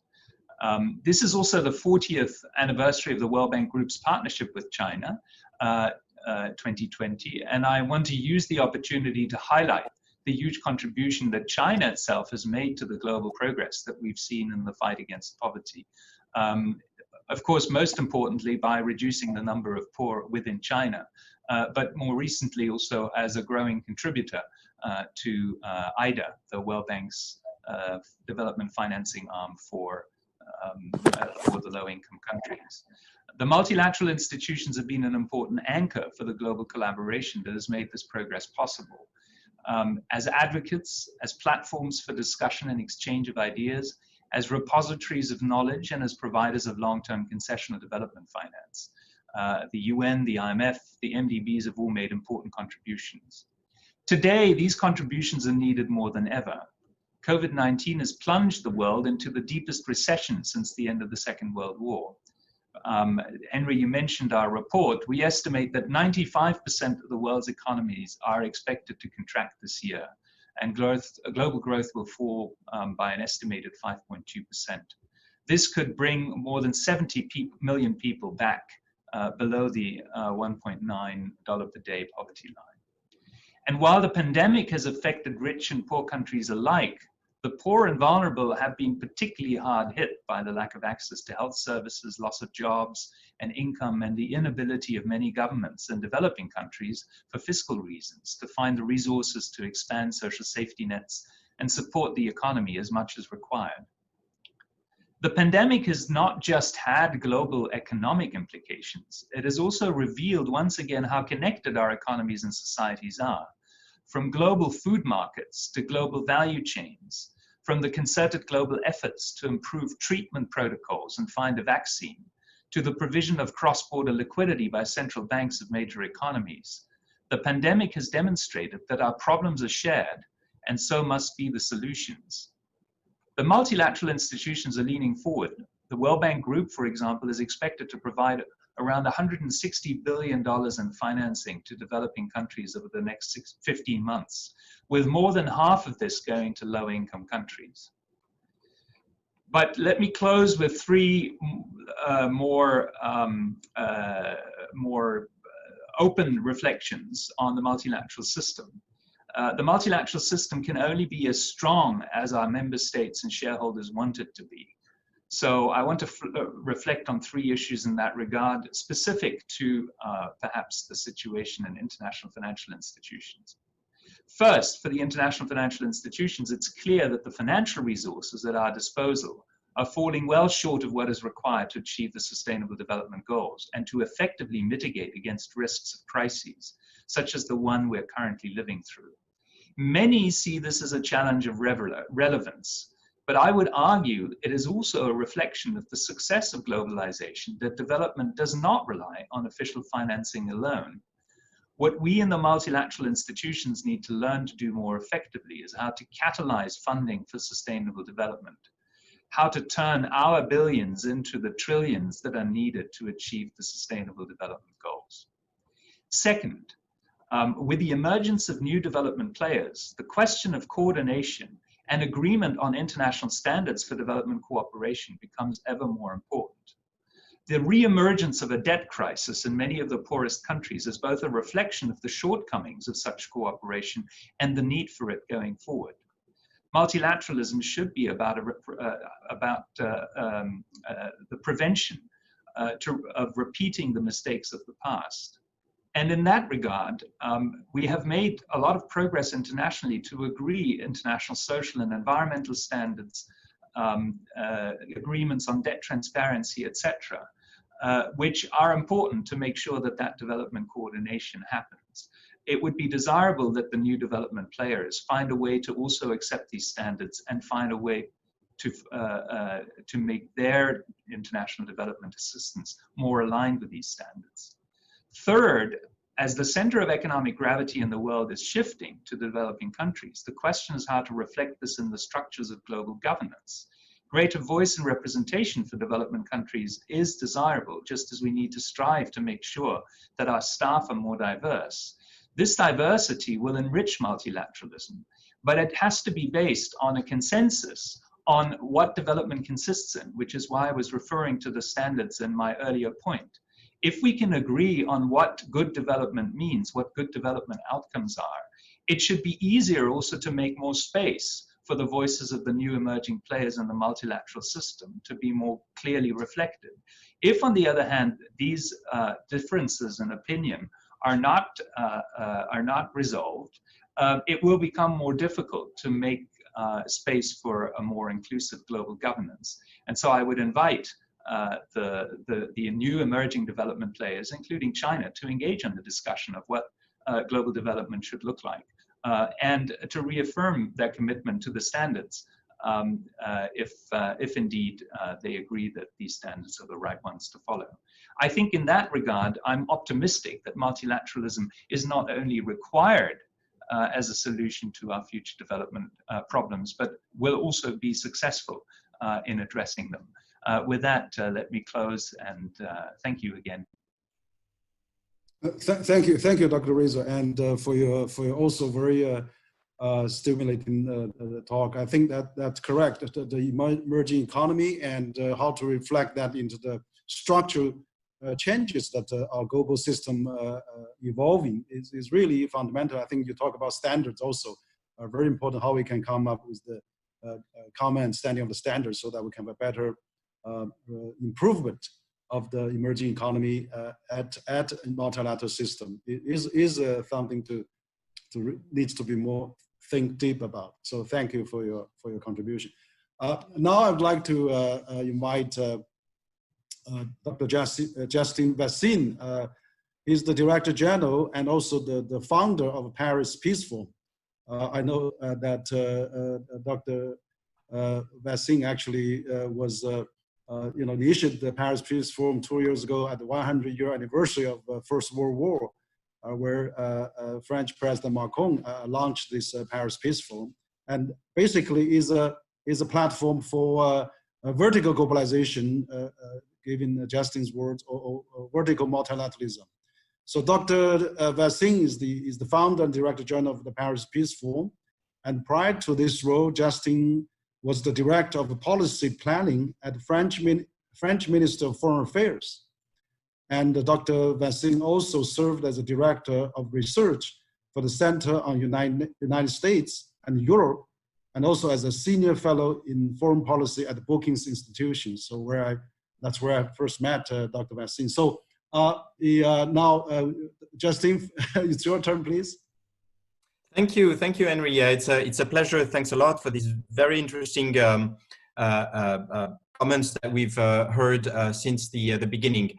Let me jump right into the issue.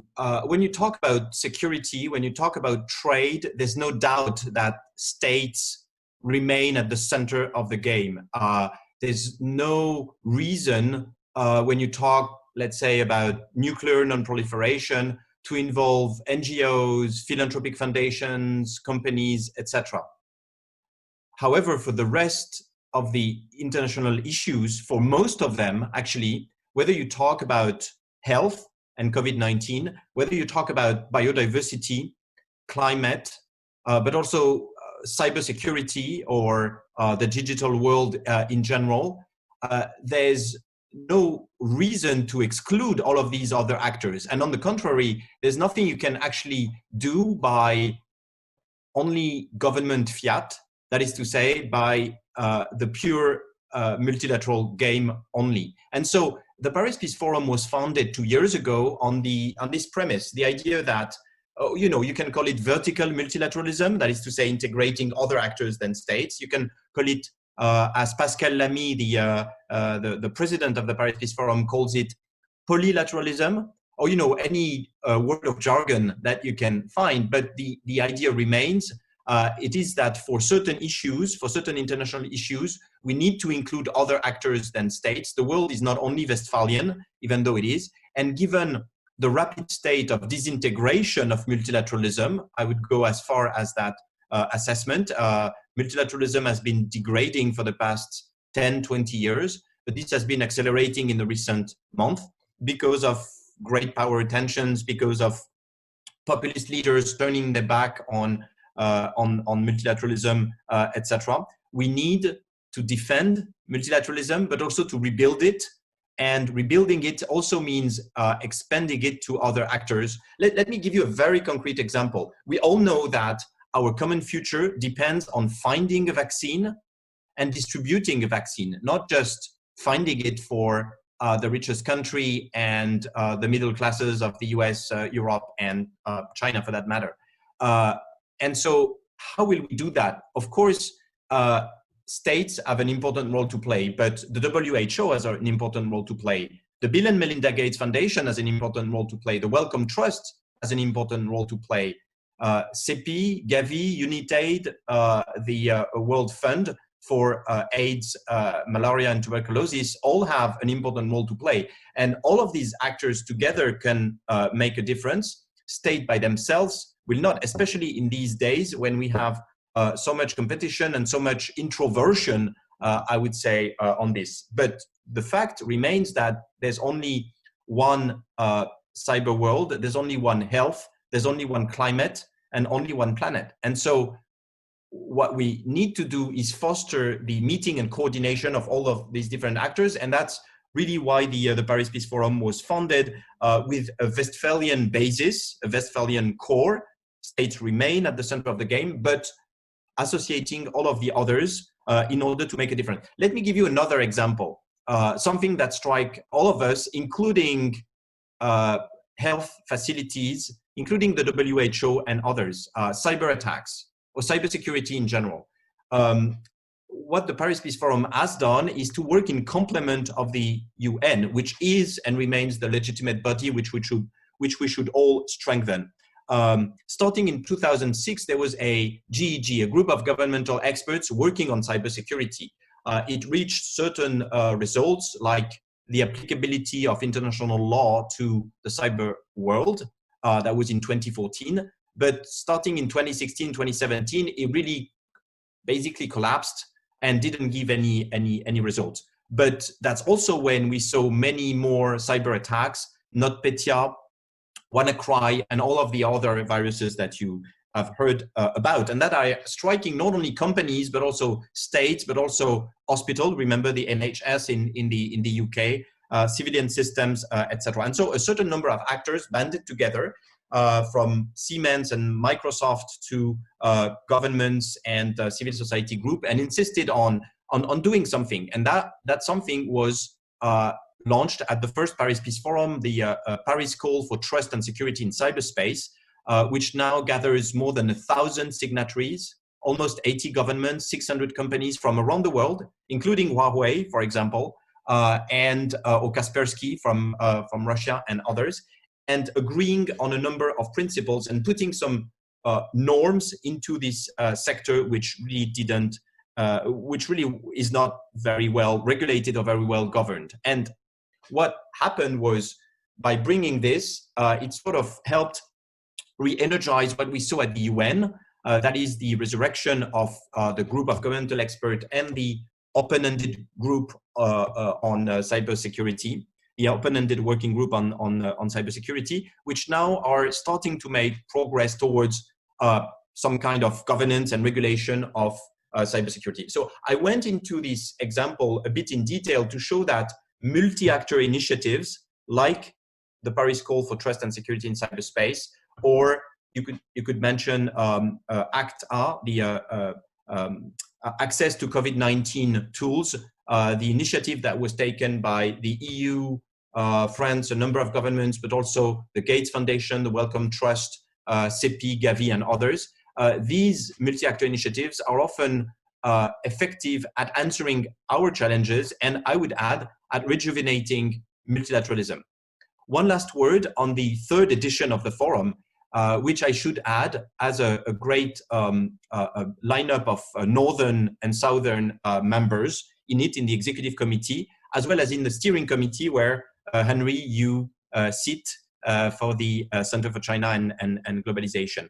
The third edition will be once again in November in Paris. It will, because of the General Assembly, G7 and COP26 have been pretty much either cancelled or downsized, and the G20 we hope will give results, but we don't know yet.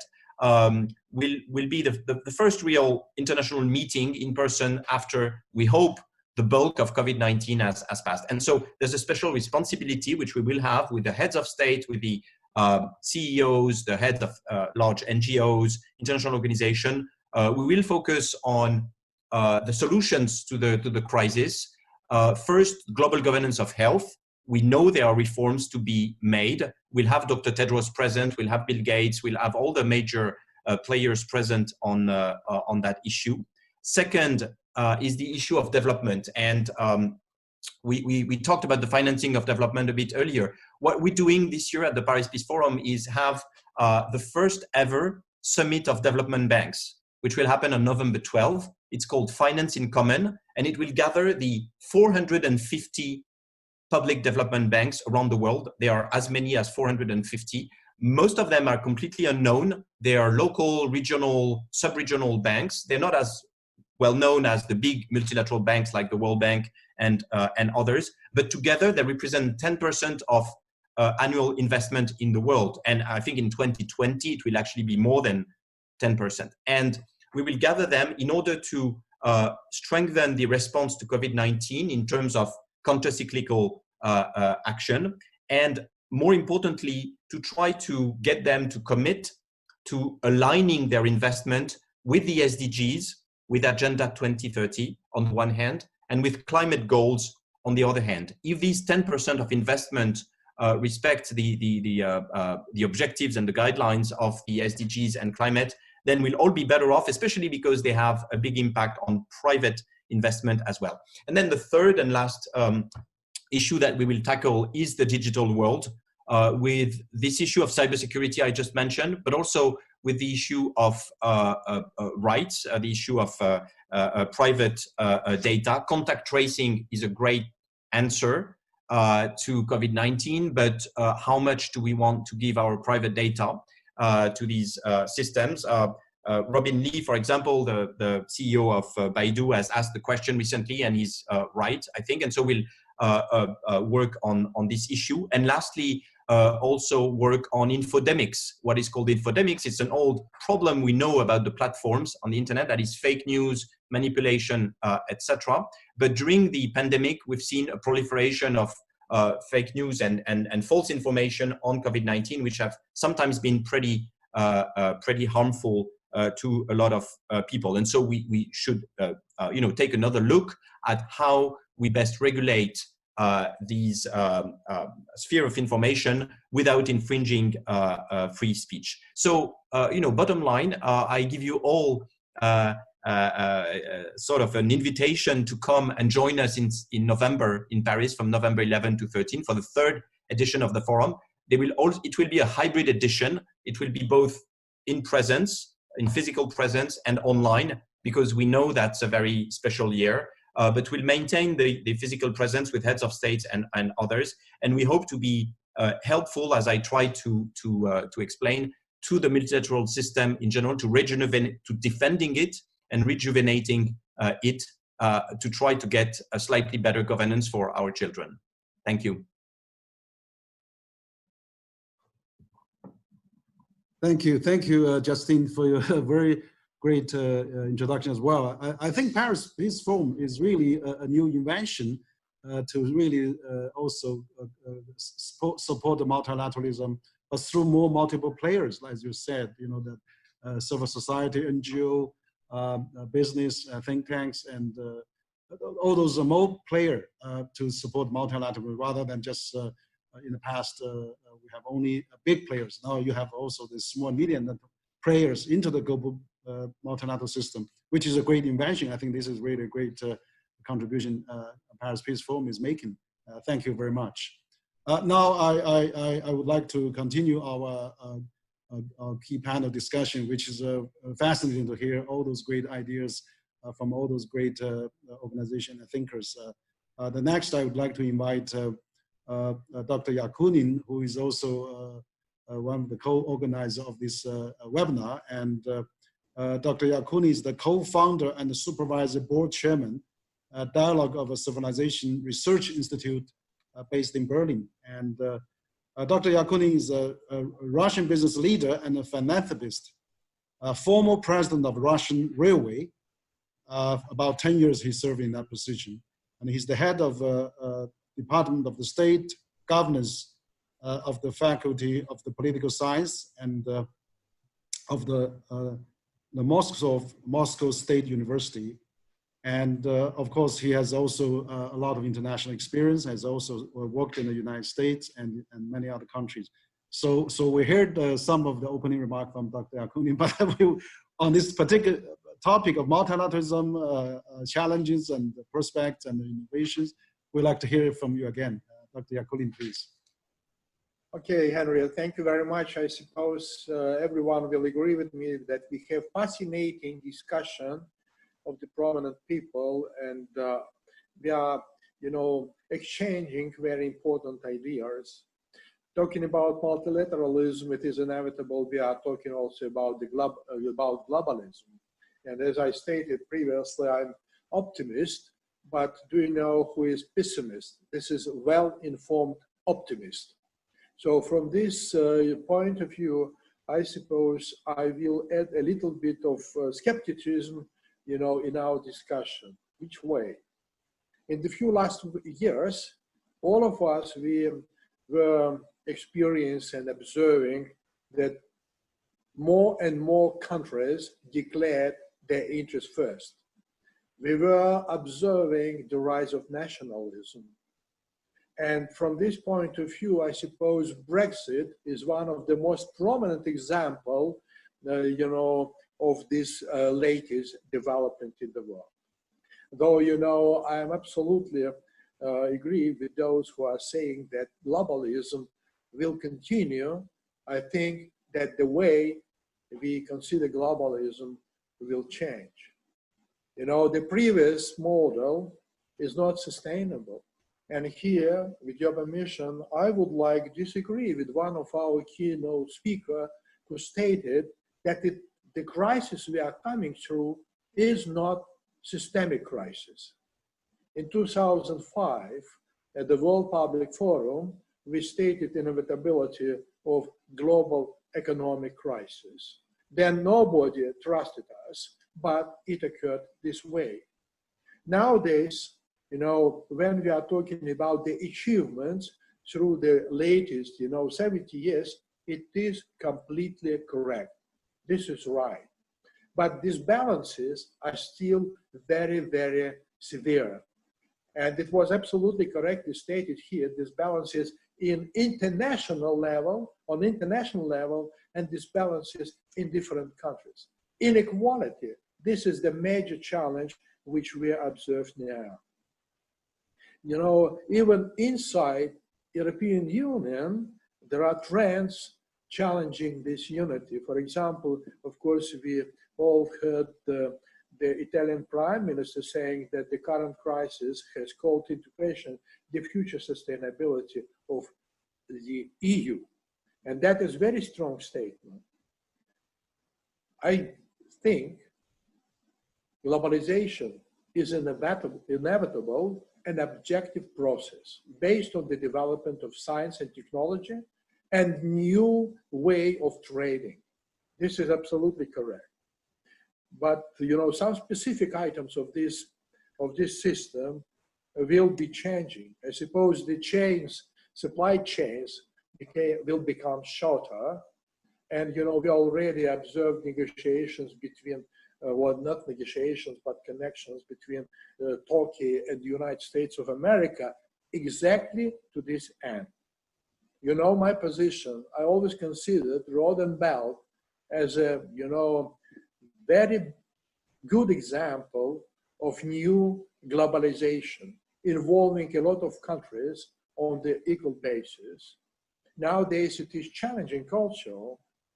And speaking about the influence of coronavirus pandemic, it is also essential to say that it somehow enlightened the accumulated problems in existing model, in existing system.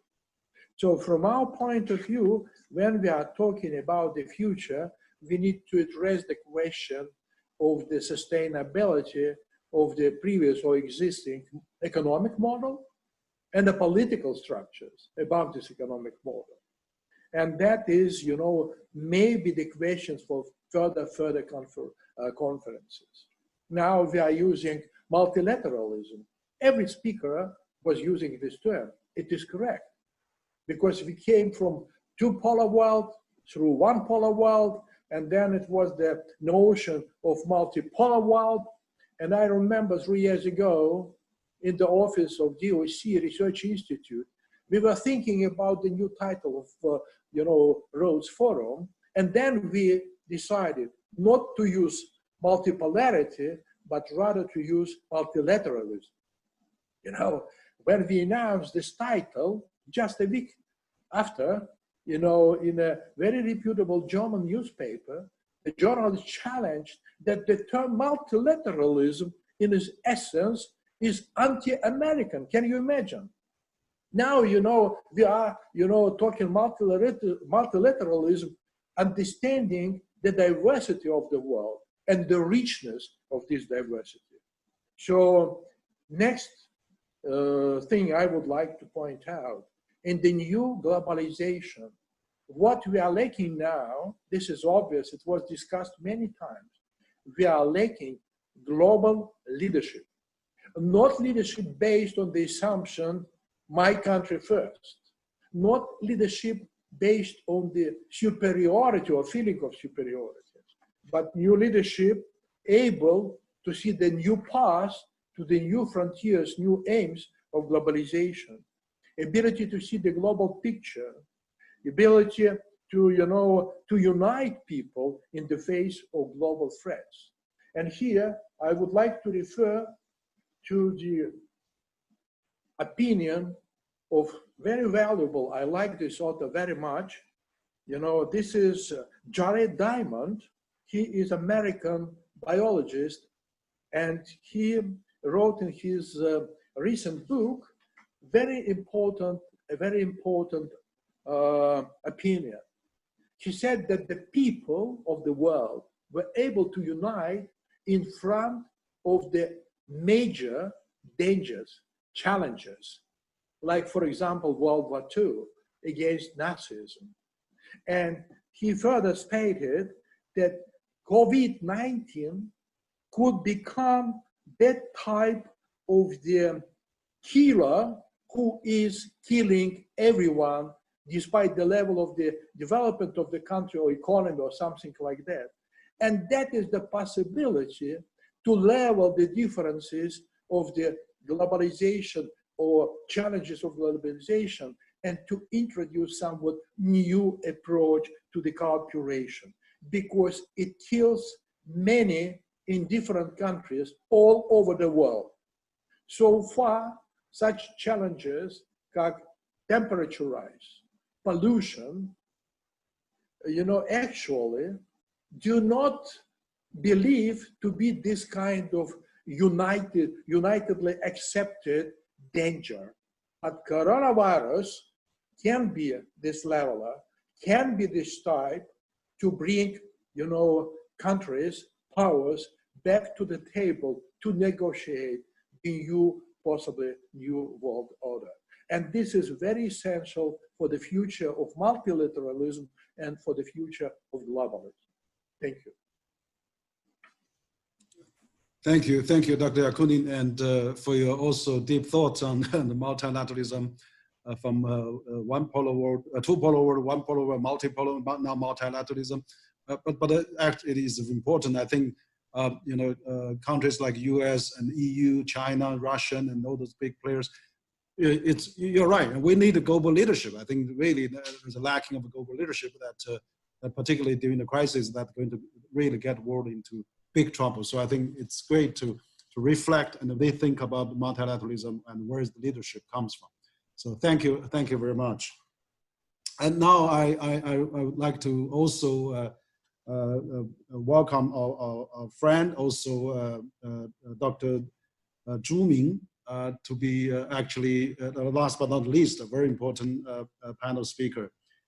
He was a former Deputy Managing Director, International Monetary Fund, IMF, and currently he's also the President of National Research Institute of Finance at Tsinghua University. But I know that Dr. Zhu has actually, he had very sound training graduate from economics of Fudan University and get his doctorate degree at Johns Hopkins University. But most importantly, he also worked at the World Bank for over 6 years and went back to China. And then actually he served as the executive vice president of Bank of China and also the deputy governor of Bank of China, the People's Bank of China. And so he's very knowledgeable. I know he's been appearing, he's also on the Davos Agenda Council. So we're very fortunate to have Dr. Zhu join us. And he's also was the vice chairman of Western Return Scholar Association, where we used to sit together. So thank you, Dr. Zhu. Your thoughts, please. Oh, thank you, Mr. Wang, and for your very kind words of introduction, and also thank you and for your kind invitation. It is indeed a great honor for me to join this distinguished panelist and also to share some of my thought with all those very distinguished panels. Given we're a little bit of late already, so in my roughly 5 minutes time slots, I will focus on one thing. Because the topic for this session is about multinationalism at the crossroads. So it's really the challenge and opportunities. I think the most challenge for the multinationalism we're facing today is obviously combating the COVID-19 and the pandemics. But it's also provide a huge opportunity for us to move forward on the global public health system. So we will be able to fight this virus pandemic issues now, but also put ourselves in a better position in the future when those things come back once again. Now, before that, I would like to mention one thing. I think all our panelists, everyone experienced the 2008 financial crisis. After 12 years, when we look back, when we see what financial sector is getting better and resilient and healthy and stronger, I think everybody will agree with me, it's a banking sector. Actually, compared with 12 years ago, the global banking sector is in a much better position with more capital, high capital ratios, and the more liquidity in terms of share to assets and a better structure of liquidity, more long-term, more deep deposit, and less short-term things. Why that? Because the crisis started from the banking sectors. And the banking sector was hurt and beat badly. And afterwards, the world put a lot of efforts on reform the new regulatory framework on banking sector, request more capitals, request better liquidity structures, and also we set up the GFISs, global systemic important financial institutes concepts that gives them a special sort of regulatory guidance. So the banking system now is indeed is really getting better than 2008. So what will happen after this COVID-19 pandemic crisis? I think the public health sector should be and will be better, because we are not in a good position, and we should change the kind of situation for good. So I would like to just point 3-4 things I think the key issues for us to move forward, and also emphasize why we build a global public health system need a new multinationalism, need a global efforts. First, I think it's become ever clear, and we are in a sort of a half open, half closed system. Half open, that means we're reopen the economy. Half closed, we're still combating with virus, which is very difficult and challenging periods. Because we still have more than 8 million people infected, and the 400,000 people died because disease, and we have very high plateaus, and the virus move like a wave, from one area to another area, now moving into more emerging market, which is a structure shift. So in that particular situation, I think everyone need to build an agile, I call it TTTT system. The TTTT means testing, tracing, tracking, and treatment. Because we need to position ourselves.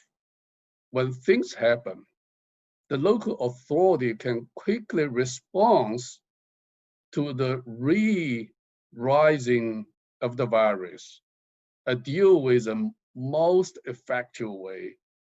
I think that's become very important. As we experienced in Beijing, as you all heard, we had a small rising of virus cases, and in a farming market and around that.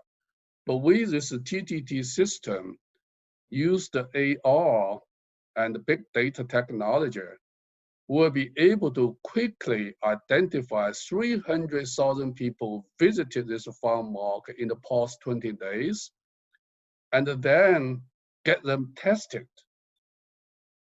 Then we found roughly around 300 infected cases. So we'll be able to send them to the hospital. So we'll be able to cut the linkage between those individual cases to the community spreads out. So I think that's very important. I think that this type of things will happen, and in almost all the countries today, in many places. We observe in US, in Texas, in Florida. We observe this in Brazil, in Russia, in India. I think it's absolutely important to build a system at this day when we also facing the challenge of reopening the economy, which require global cooperation. Why that? Because we need to share the most common meaningful practice.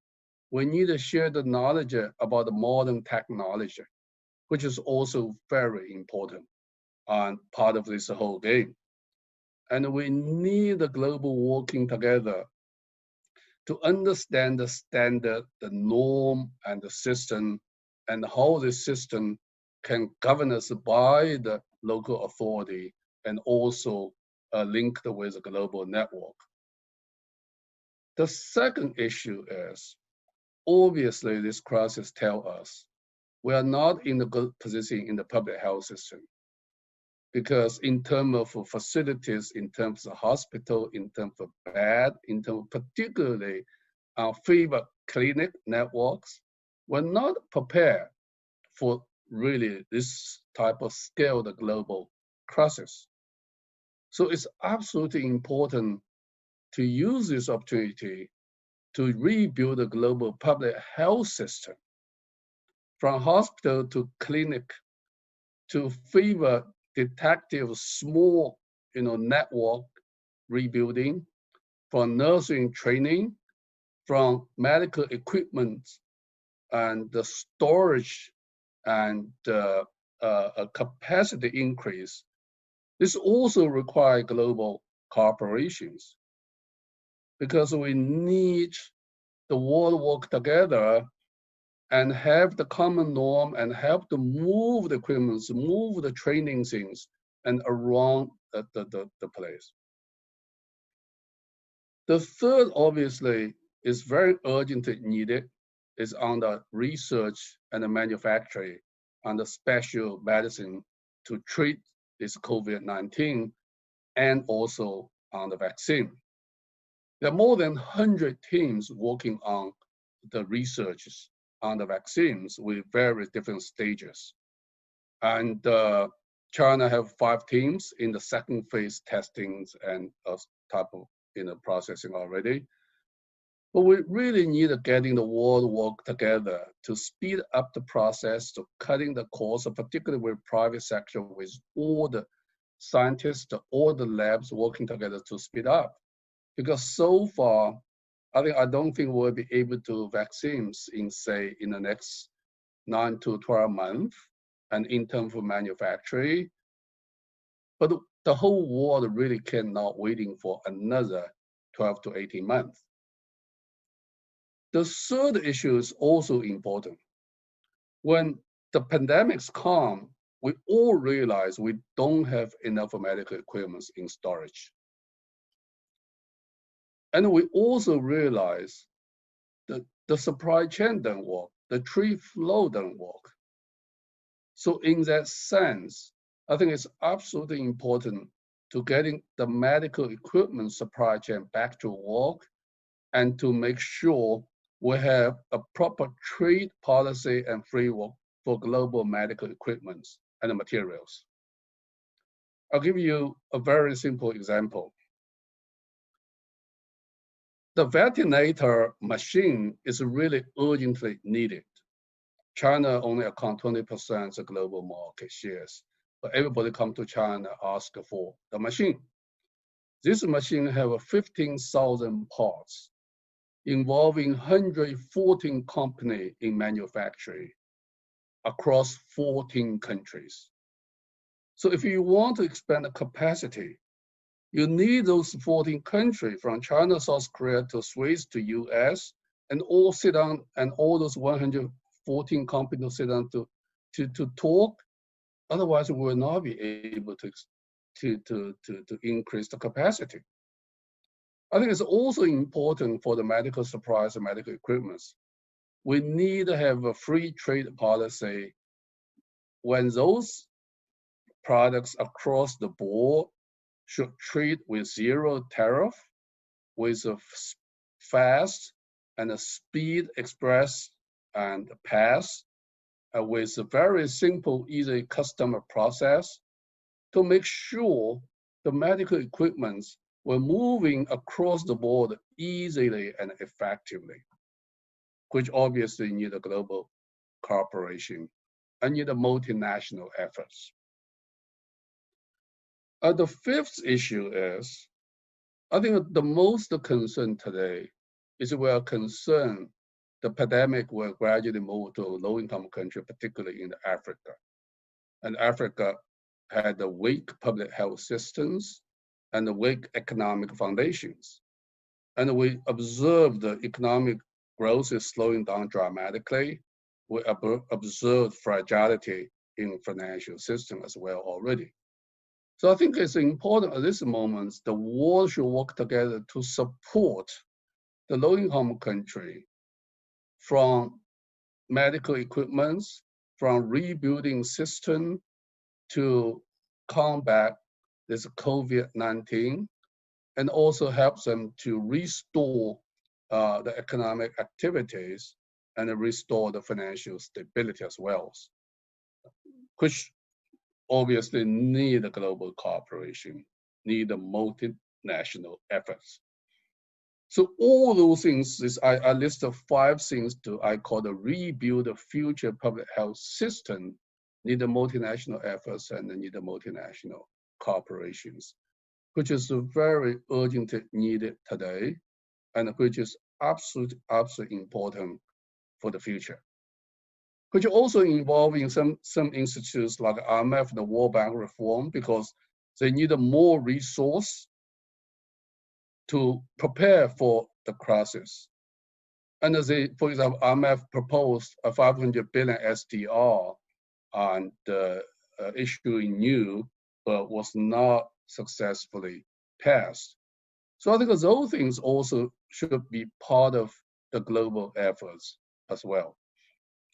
China has been publicly announced will welcome all the global corporations, in particularly in those areas, to share the practical knowledges, to support with the equipment and the medical materials. And China also announced when vaccines be invented and made it, and China will make it become the global public goods. China also supported with more than 100 countries with different medical equipment and committed billions to WHO. But we need more. We need all the countries working together. I think the UN should play key and a very important role in this area, because after this crisis, I do believe crisis will pass. We need a better global public health system. We need to take action now. We need multinational cooperation. Thank you very much. Thank you, Min, for your also great sharing, and particularly on the multilateralism in fighting COVID-19. And you mentioned about 4T, which is also, I think, how we can collaborate. Using the ventilator as a good example. Without global cooperation, we cannot fight this successfully. So the virus knows no border, and then there's no country is a single island. So I totally agree that multilateralism, we have to be greatly strengthened. So we're a bit behind schedule, but I think we're correspondingly behind a bit. But now I would like to invite one discussant actually at this panel. We're also very fortunate to invite Dr. Huang Hongjiang. He's the counselor, Department of International Organization and Conferences, Minister of Foreign Affairs of People's Republic of China. So I would like to have Mr. Huang to share a few of his thoughts. Please, Councillor Huang, please. Thank you, Dr. Wang. Can you hear me? Yeah, I can hear you. Yes. Oh, I'm so excited, that it's a great honor for me to join you this afternoon. And especially that it's really a learning experience for me this afternoon, as we are together with eminent speakers, including Ambassador Xia, Prime Minister Rafael, and many others. I would say that this event is really a meaningful and well-organized one, which against the backdrop of the pandemic COVID-19, which is ravaging the havoc across the globe. There are many questions remain here after hearing the speakers, that whether the current global governance system is still effective, and how the UN system can deliver its commitment, which is enshrined in the UN Charter. We know that in 3 days that the UN will commemorate the 70th anniversary of the signing of the UN Charter, which was the beacon of humanity, sharing the hope that all member states will enjoy a peaceful and prosperous world after the devastating Second World War. We have witnessed in the last 75 years that the great achievements the UN has made, including maintenance of the peace, security, and the rendering of humanitarian assistance to many countries, and also the protecting and promoting of human rights, which are the 3 pillars as mentioned by Ambassador Xia at the beginning. We, at the current stage, we can say that the UN Charter is still relevant now as it was signed 75 years ago. However, we are also witnessing increasing complex challenges and threats, as mentioned by previous speakers, including the protracted conflicts and the threat of terrorism, climate change, food security. Surely the pandemic, the COVID-19 pandemic that we are facing now. Your Excellency, that I think that it would be remiss for me if I didn't take this opportunity to say a few words about China's involvement with the UN. As we see that China is a key participant in the work of UN, not only because China is one of the P5 and also the second largest economy in the world. We are also since last year, China is the second largest contribution for the regular and peacekeeping operation budgets. Also, China is the largest peacekeeping contributor among the P5.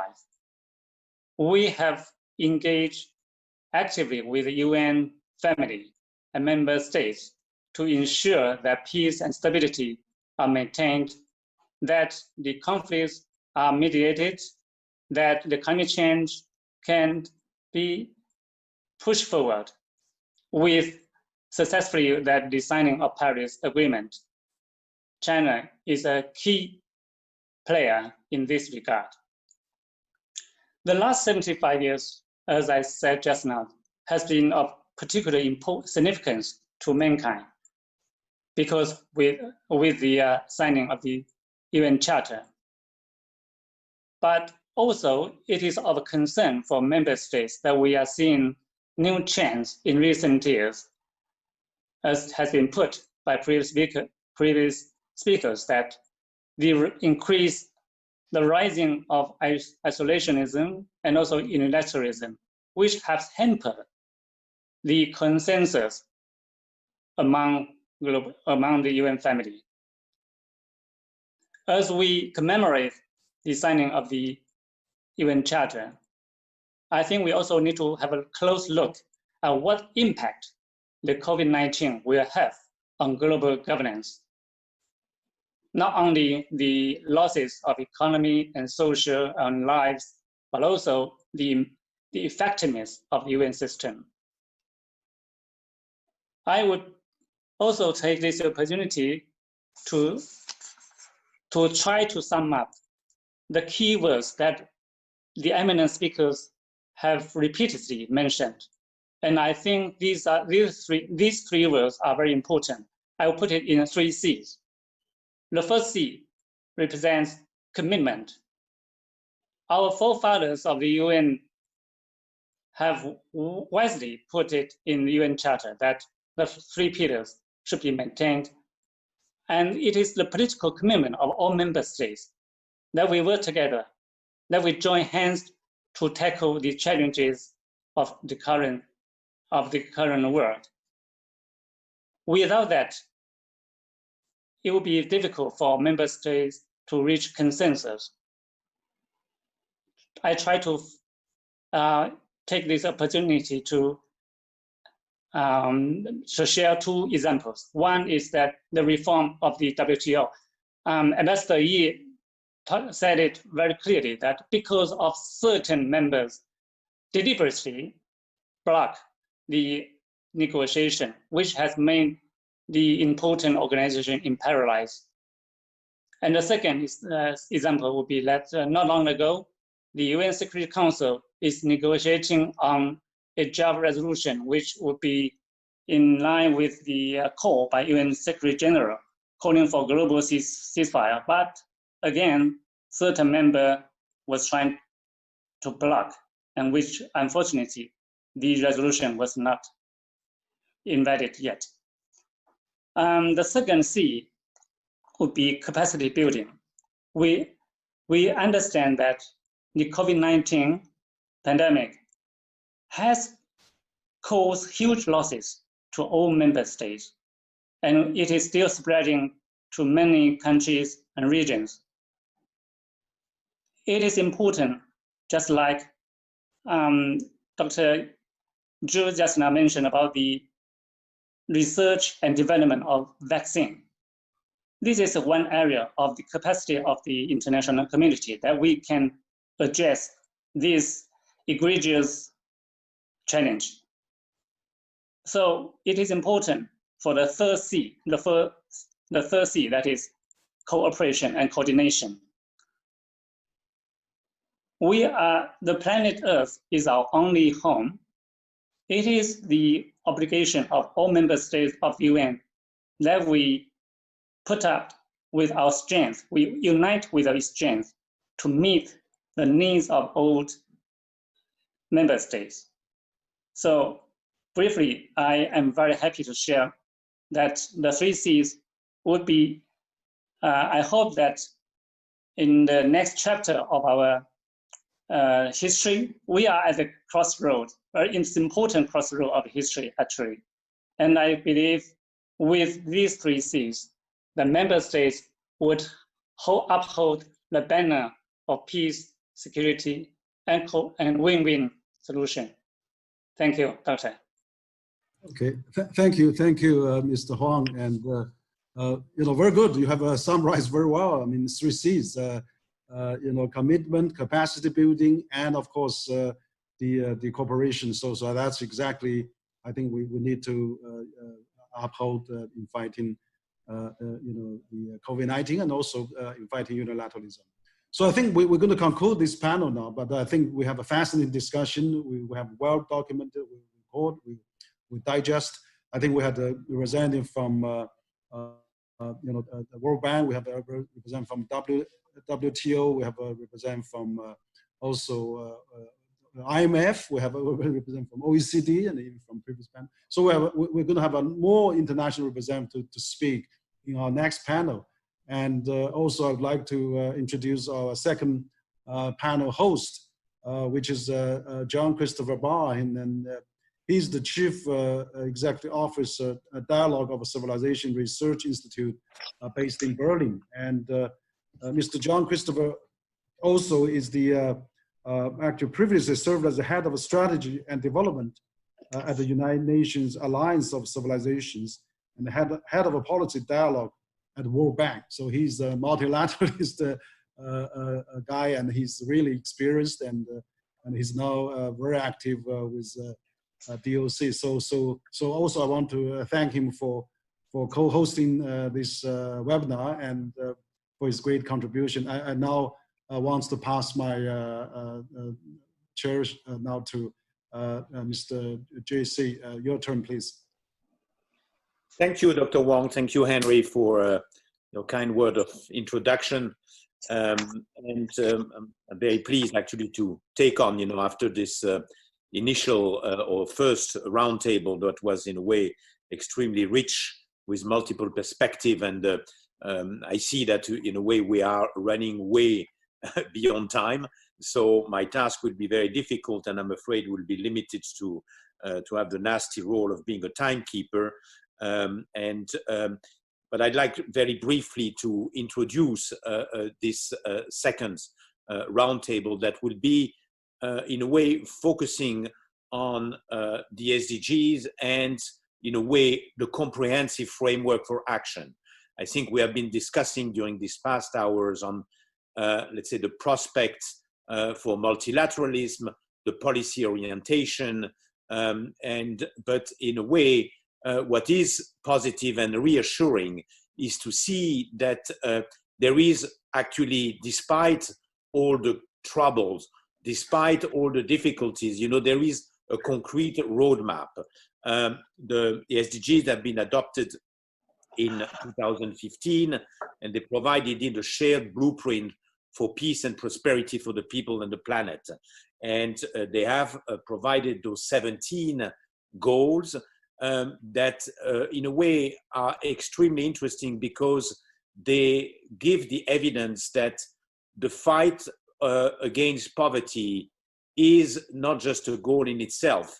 It is, I mean, directly correlated to promoting better health, but also education, but also fighting inequality, but also promoting gender equality and so on and so forth. So it is really providing a comprehensive roadmap in order to diminish significantly human poverty by the 2030. So in a way, in just 10 years' time.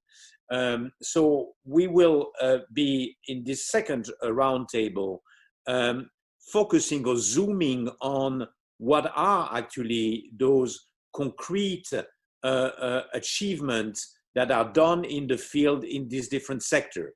And we are very pleased in a way to have among the panelists some of the key players, the doers, not those who in a way talk about the future, but those who are doing the concrete action. So, and which are in a way most of the UN specialized agencies. And I think it will be very interesting to hear from them their own perspective on this concrete plan for action. So I immediately give the floor, and I will ask each panelist, to limit their initial remark to 6 minutes. Otherwise, I think the schedule will explode. And so I'm happy to give the floor first to Dr. Fyodor Lukyanov, who is the research director at the Valdai Club Foundation. Dr. Lukyanov, you have the floor. Thank you very much. First of all, great honor to be present at this panel. In Russia, we have now today a holiday. This is a victory parade, which was postponed due to coronavirus. So I had the chance to listen to you and to watch a little bit of military equipment on television. And I think it's quite symbolic because this parade was dedicated to events which actually created the contemporary international system. Unlike other participants in this panel, I'm not a doer, as our distinguished moderator said. I'm still a talker, so I try to be especially brief.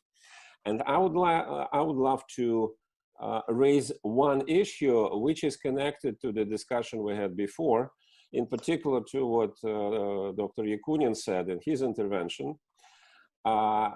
What does it mean, multilateralism? Because we use this term, and this is the main notion of our discussion today. But it seems to me that many of us have a slightly different perception of what it is. Because multilateralism really is a very broad thing and broad notion.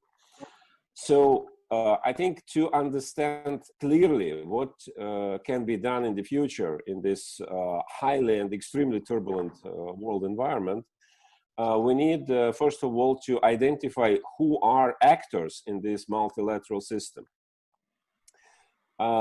And secondly, again, referring to what Mr. Yakunin said, to what extent multilateralism and globalization are the same? From my point of view, they are not, because the time and the period in which we lived since, say, 1980s, 1990s, that was a period of significant rise of globalization in this contemporary liberal or maybe even new liberal understanding. That was, in a way, a very successful period for many countries, China in particular, by the way. But the key idea during this period, conceptual idea, was that the role of state as a structural unit of international relations, will be not, maybe not undermined, but disappear gradually, because other forms of international governments will replace the traditional role of state. It's extremely interesting, the debate we can argue about different aspects of that. But whatever we think about that period, I think now we have a completely different entourage. And the pandemic, which created the foundations for our discussion today, demonstrated one very important thing, that there is nothing but a nation state which in crisis situations can and should operate to protect citizens, and nothing can replace it in this role. It does not mean that pandemic will lead to fatal deterioration of international cooperation. Hopefully not. I hope it will be exactly the opposite. But the form of this cooperation certainly will be different than we imagined before, because we saw that all transnational structures, based on the idea that the competences of nation states gradually will move there up to those supranational institutions, they disappeared at the moment when people in different countries, citizens in different countries, started to feel that their life were endangered by, physically endangered by this calamity. And to a certain extent, what happened this year put everything in a different constellation. And this is maybe, it was inevitable, because the specificity of such a disaster as a pandemic is that you cannot do anything but to isolate, to combat this. So this is objectively only way to try to confront this problem. And now we live in an extremely interesting new phenomenon, when on the one hand, we understood how important it was to isolate ourselves from each other, just to give people safety and security they wanted. And it showed that the sustainability and strength and capacity of each concrete state was the key factor of how different countries could survive this pandemic. States, not international organization, not multilateral structure, states. At the same time, of course, that was a fantastic experience when the whole world was literally and completely unified, because we lived exactly same life everywhere, from Cape Town to Reykjavik, from Shanghai to, I don't know, Norilsk. It was exactly same problem. And the world demonstrated how interconnected it is. So I think that we are now facing a completely new challenge. How to pursue national interests, which are back. So no illusions about that. National interest, we can call it egoism, we can call it mercantilism. It might be sometimes very nasty, but it is back, and it will be the main characteristics of a period ahead of us. How to reconcile that with the necessity to cooperate in order to pursue those national interests, not the global wealth, not the common solutions per se, but to pursue national interests which cannot be addressed without very profound international cooperation, maybe in multilateral form, in some situations in bilateral form. I think bilateralism should be back as well. It's not a problem for multilateralism. It's one of elements of that. So I think conceptually, this is a completely different period, which is not, again, the paradox is it's not against globalization, but it requires to turn globalization into something completely different. Thank you. Thanks a lot, Dr. Lukianov. And we will have a second perspective now from another academic perspective before we go eventually to the doers. And I'm extremely pleased to give the floor to Professor Feng Zhongping, who is the vice president and research professor of the China Institute for Contemporary International Relations. Professor Feng, you have the floor. Thank you, Chairman. I'm most grateful to our host for inviting me to join this important discussions. As you introduced, I'm also expert, talk a lot, but I'm expecting to hear more, concrete proposals, following discussions. I will use this 5 minutes, 6 minutes to make a number of points to share this with our colleagues. Following all the break of the COVID-19 pandemic, there has been heated debate across the world on the the future of economic globalization. This afternoon or this morning, with many of our previous speakers has also expressed their views on this very important topic. It is quite natural because the focus is on the reshaping of a supply chain, industrial chain, etc. It's natural because these are something which has been hugely affected by the current crisis, pandemic crisis. We have been talking about, many of our panelists, we have been talking about what we could learn from this pandemic. I think one of the most important lessons, or perhaps if you agree, this is the most important lesson we should learn is from this pandemic is that we must do our best to avoid the climate disaster from taking place in the future. Not only globalization, which people think would not be the same after the pandemic.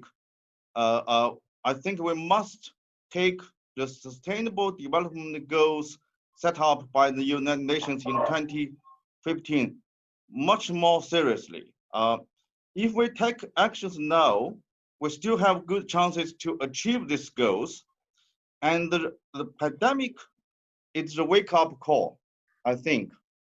So let me make a few suggestions on this. I have been working on Europe for many years. I think there is a good opportunity for China and the EU, the European Union, to work together in promoting the SDG, the Sustainable Development Goals. China and Europe are two of the three biggest world economies.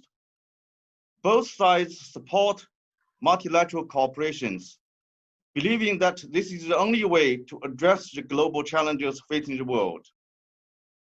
So far, China and Europe has worked closely in fighting against the COVID-19 pandemic, and the recent video conferences between Chinese leaders and European leaders, including German Chancellor Angela Merkel, French President Macron, and the new leadership of the European Commission have indicated that the two sides are willing to continue to work on the post-pandemic economic recovery. At the moment, I think China and Europe are focusing on trade and investment issues. But my argument is we should make the cooperation on climate issues as priority. Europe aims to become the first carbon neutral continent by 2050, and it's a great deal. So I think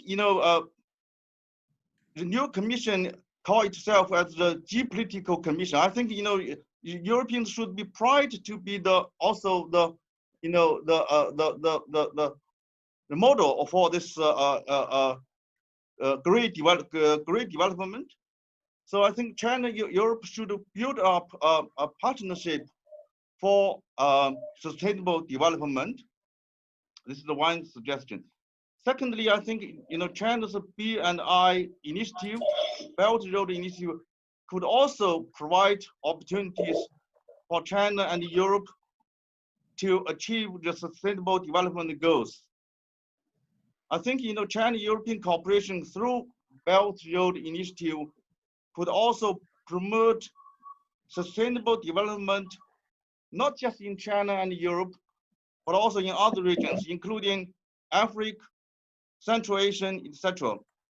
So to sum up my points, the world badly needs powerful examples in jointly dealing with difficult problems like the pandemic, like the climate change issues, many other issues.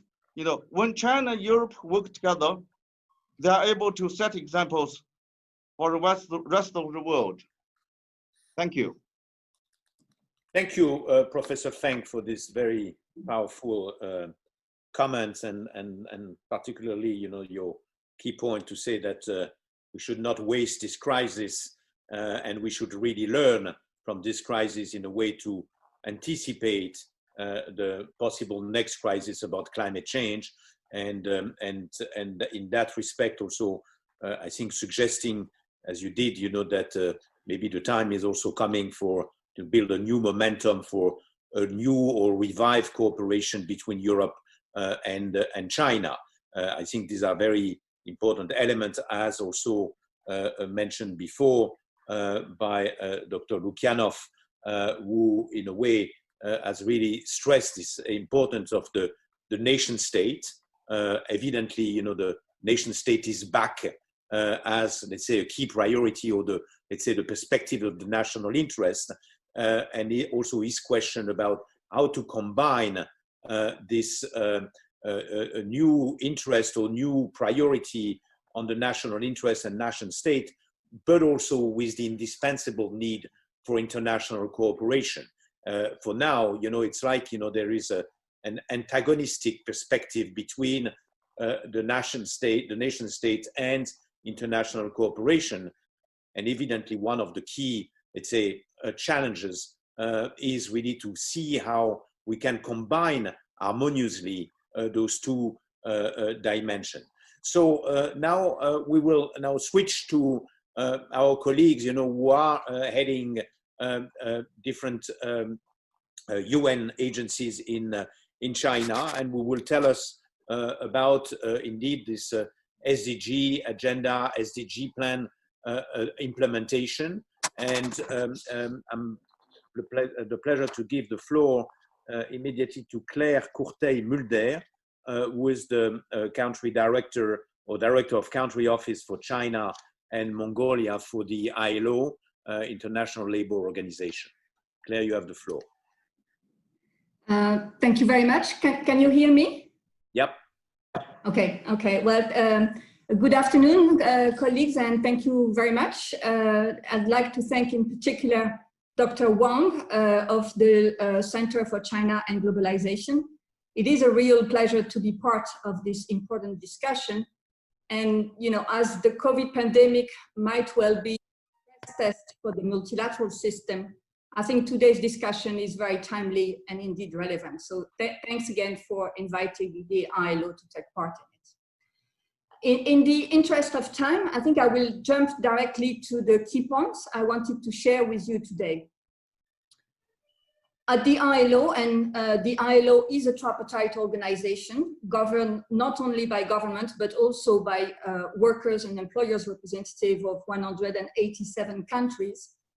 Our feeling is that the challenges faced by multilateralism are somehow linked to the downsides of globalization. While globalization has brought about many positive outcomes on issues such as poverty reduction, job creation, access to health, access to education, it is also associated with global challenges such as climate change and the widening of inequalities both within and between countries. And this leads to feelings of exclusion, of being left behind in many parts of the world. So this is why at the ILO, we work very closely with our constituents, government representative, workers' organization, employers' organization, to encourage and promote a human-centered approach to the world of work through dialogue. And in our case, social dialogue is really the DNA of the ILO. The ILO wants to bring multilateralism closer to the people, putting people first, involving people in the decisions that affect them, focus on the most vulnerable, and this is all fully in line with the spirit of the UN Charter, and of course also in line with the 2030 Development Agenda and the SDGs. So focusing on the 2030 Agenda, which is the topic of this panel, I think really this agenda brings a note of optimism to the future of multilateralism. I was actually wondering, Dr. Wang, if we couldn't read the title of this conference both ways, you know, enhancing multilateralism to collectively achieve the SDGs, but it is also by collectively achieving the SDGs that we will strengthen multilateralism. In fact, the SDG provide a very concrete response to at least 3 fundamental questions about multilateralism. First, the legitimacy. The mere existence of the 2030 Development Agenda is a success in itself. It has been agreed by all countries and it is universally applicable. It represents a real consensus at the international level and many countries have included it in their national development plans. In that sense, it is a legitimate multilateral agenda. Secondly, the 2030 Agenda is action-oriented, formulated in the forms of goals to be achieved within a clear time frame. This responds to a certain extent to the criticism to multilateralism about the gap between the words and the actions. And finally, it is an inclusive agenda. It aims at involving all people, the normal people, in the action, and it has a strong focus on the most vulnerable and the ones who are left behind. And those are precisely the people who are usually most hardly hit by international crises, be they financial crises, climate change, or indeed a pandemic. But of course, making the 2030 Agenda a full success story requires countries to deliver on the goals. Without results, there is no relevance. Clearly, the COVID pandemic will put a lot of stress on such delivery. While the progress towards the SDG were uneven before COVID, I think it is fair to say that now all the countries will face new challenges after COVID. And many institutions indeed at the national and international levels predict an increase in poverty, in hunger, and a decrease in access to health and education. Regarding SDG 8, which focus on the promotion of inclusive and sustainable economic growth and decent work for all, the prospects are not very optimistic. According to the latest ILO estimates, the current crisis has already reduced working hours by more than 300 million full-time equivalent jobs, affecting overwhelmingly those working in the informal economy. But if COVID-19 clearly puts pressure on achieving the SDGs, each country still has the option and choices to make to stay on track. As the ILO Director General said it, we can rebuild better, more inclusive, and more sustainable. And this is where multilateralism can be useful. By providing both financial and technical resources to those countries that need it, by coordinating the national responses, the multilateral system can play an important role in the collective achievement of the SDGs. International cooperation and solidarity can make a difference. For that, we need a UN system that works in a coordinated way. We need policy coherence between the UN system on the one hand and the other actors of the multilateral system on the others, such as the WTO, the OECD, and the International Financial Institution. And last but not least, we also need a leadership at the national level which supports multilateralism and champions the SDG. And here, I think we will need to convince that multilateralism is not a threat to national sovereignty, but rather the way of solving today's key challenging and key problems, which are global and complex in nature.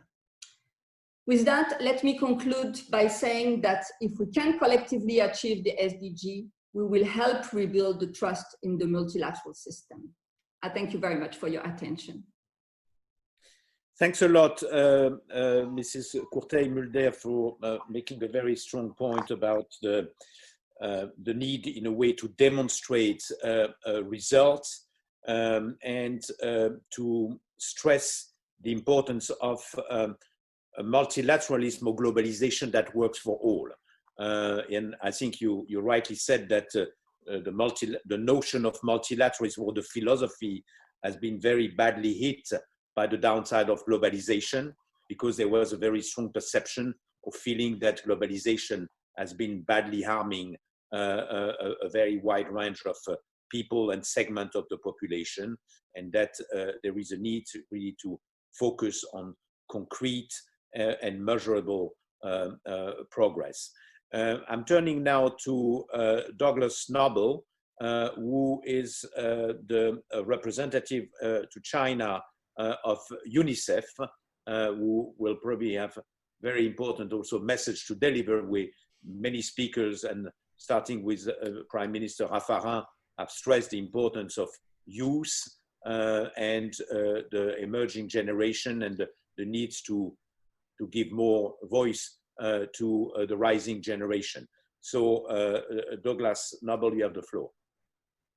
Thanks, Jean-Christophe. And I'm going to take us on a little bit of a slightly different angle, just to relate some of this particularly to COVID-19 and the Sustainable Development Goals and multilateralism, and just particularly to think a little bit about how some of this is affecting children and families.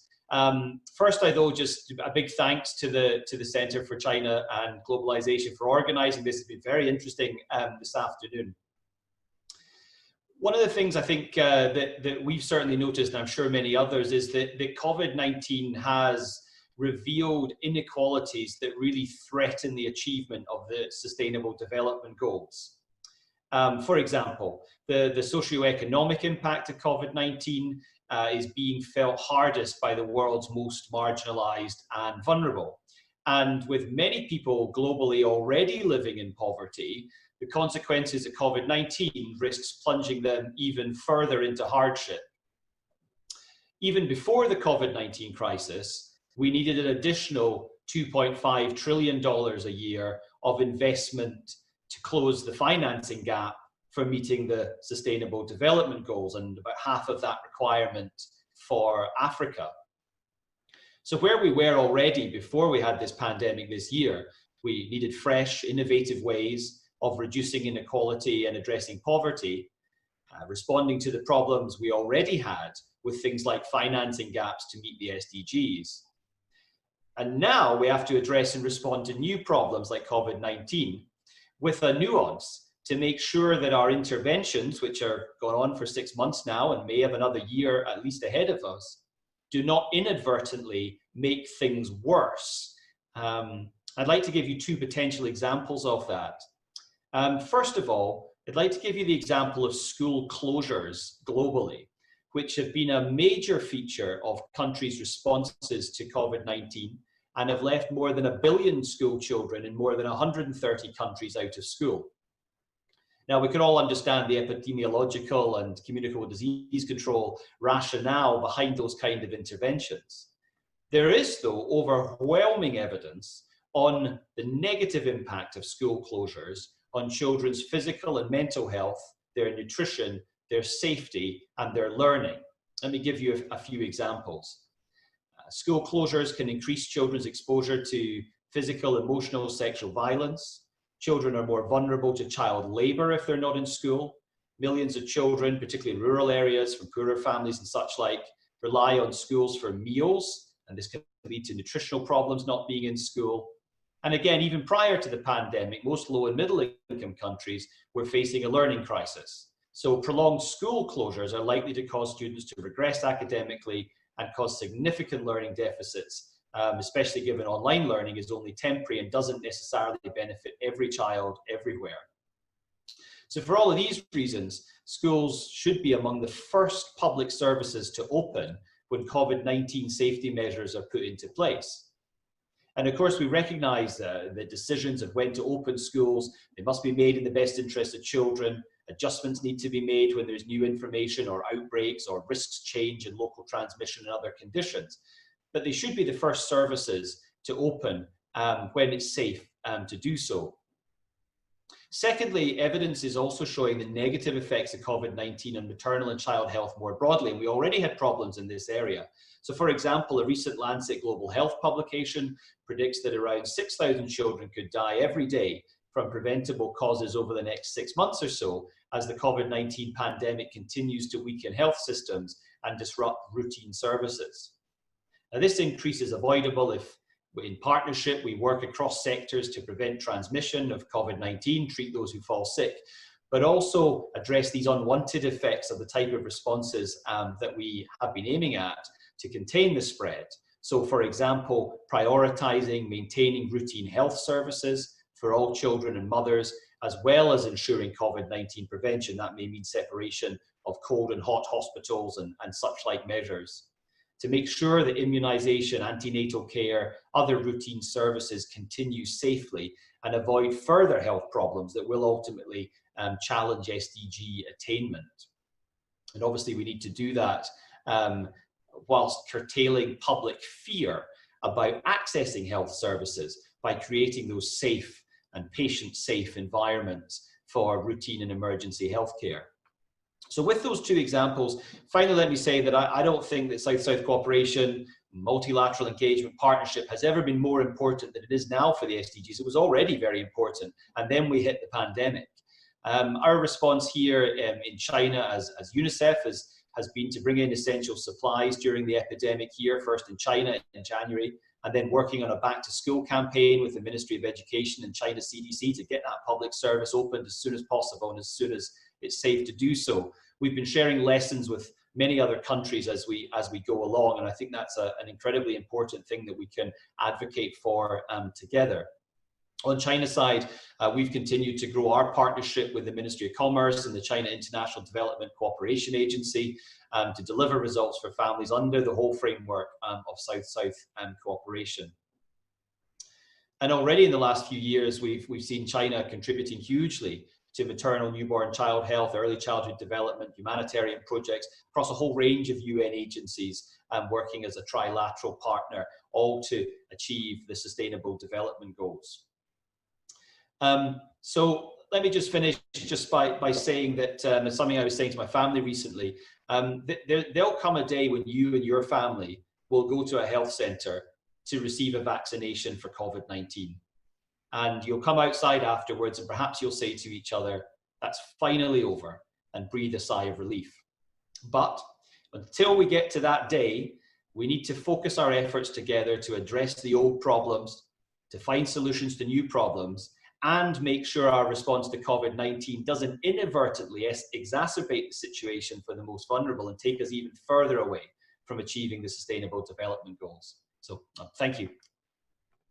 Thank you, Douglas, for this very strong call, and to say that in this time of crisis, multilateralism is even more needed than in any other time, and also to, in a way, alerting us, that the COVID crisis will probably badly affect the progress and the advancements of the SDGs, particularly in your sector.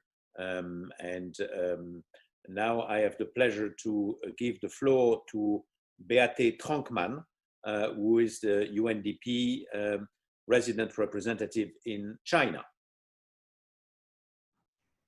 Thank you very much, Christoph, and a very good afternoon to everyone. First of all, thanks to CCG for inviting me. It's a great pleasure to participate in this very distinguished panel.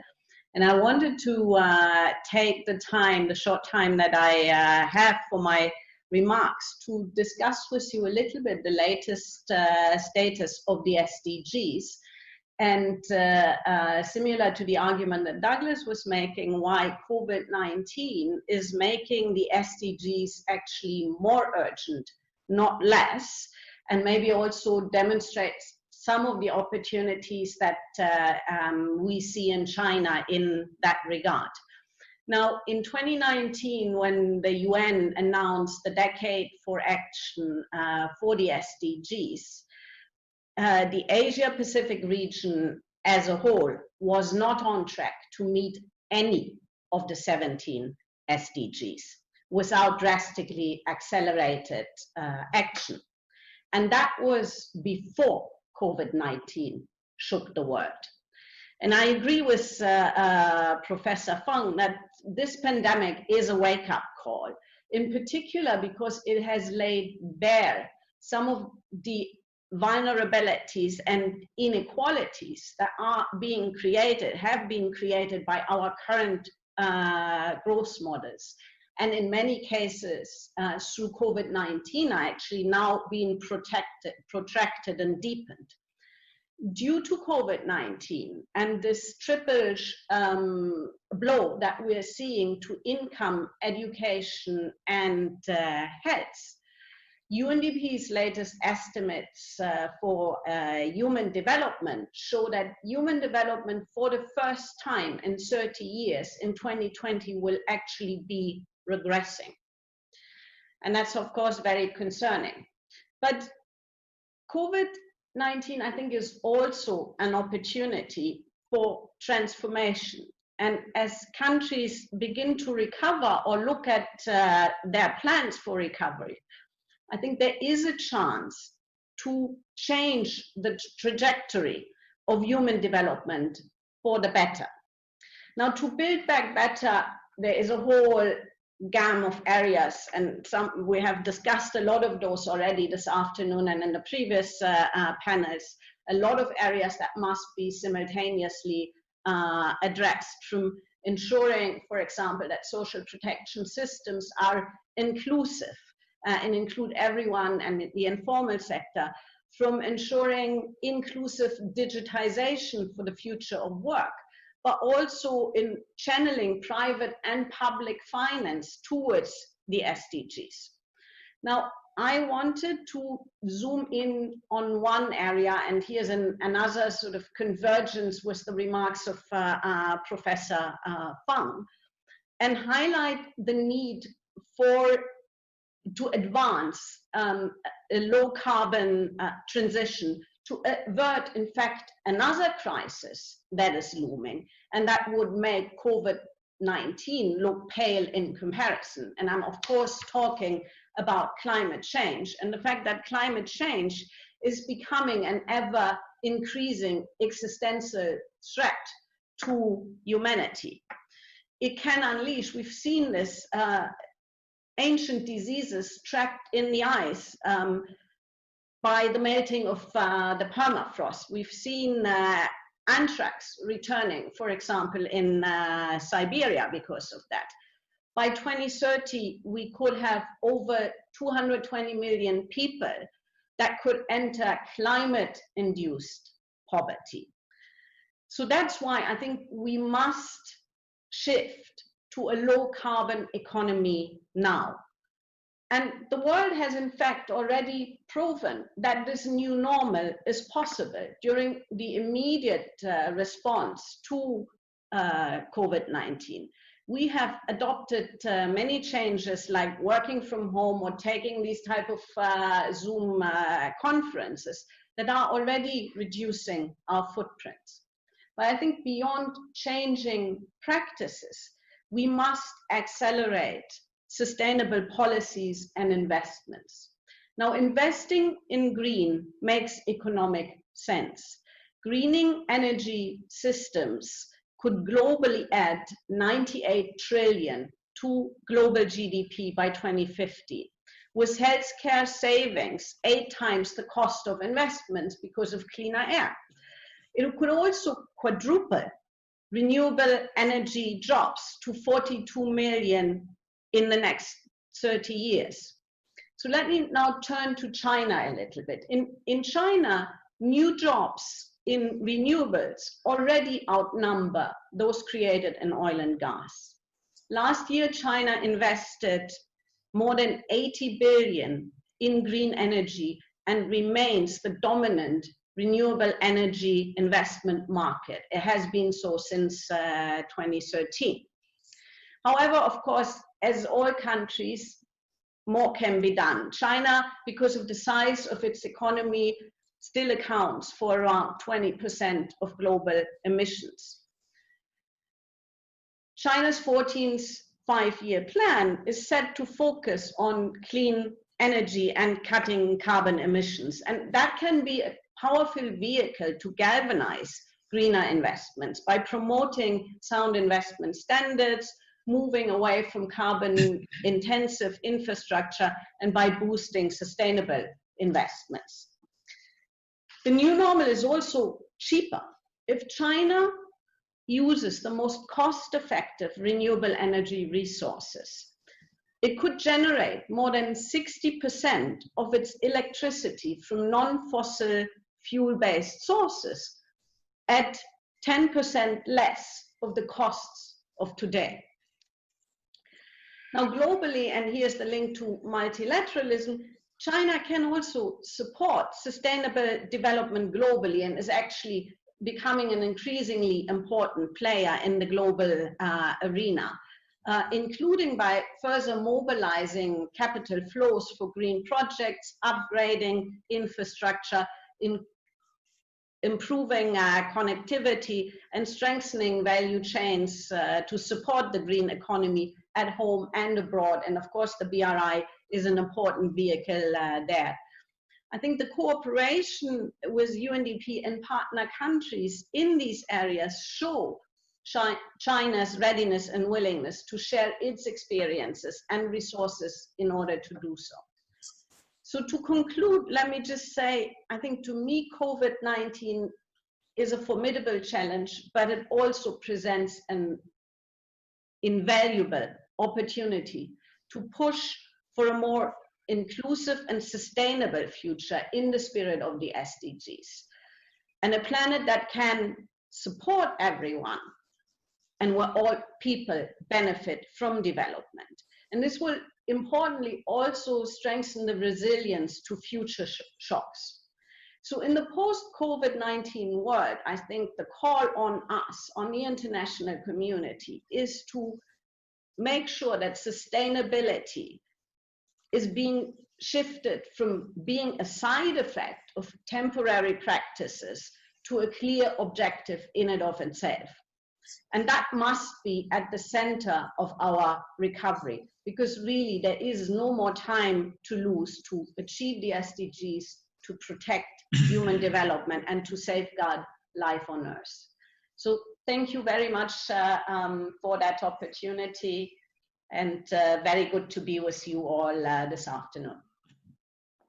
Thanks a lot, Beate, for this very powerful and strong call, to, in a way, to mainstream sustainability in the international and also in the domestic agenda, and also, in a way, also to, again, to alert us on all the risks that are looming ahead.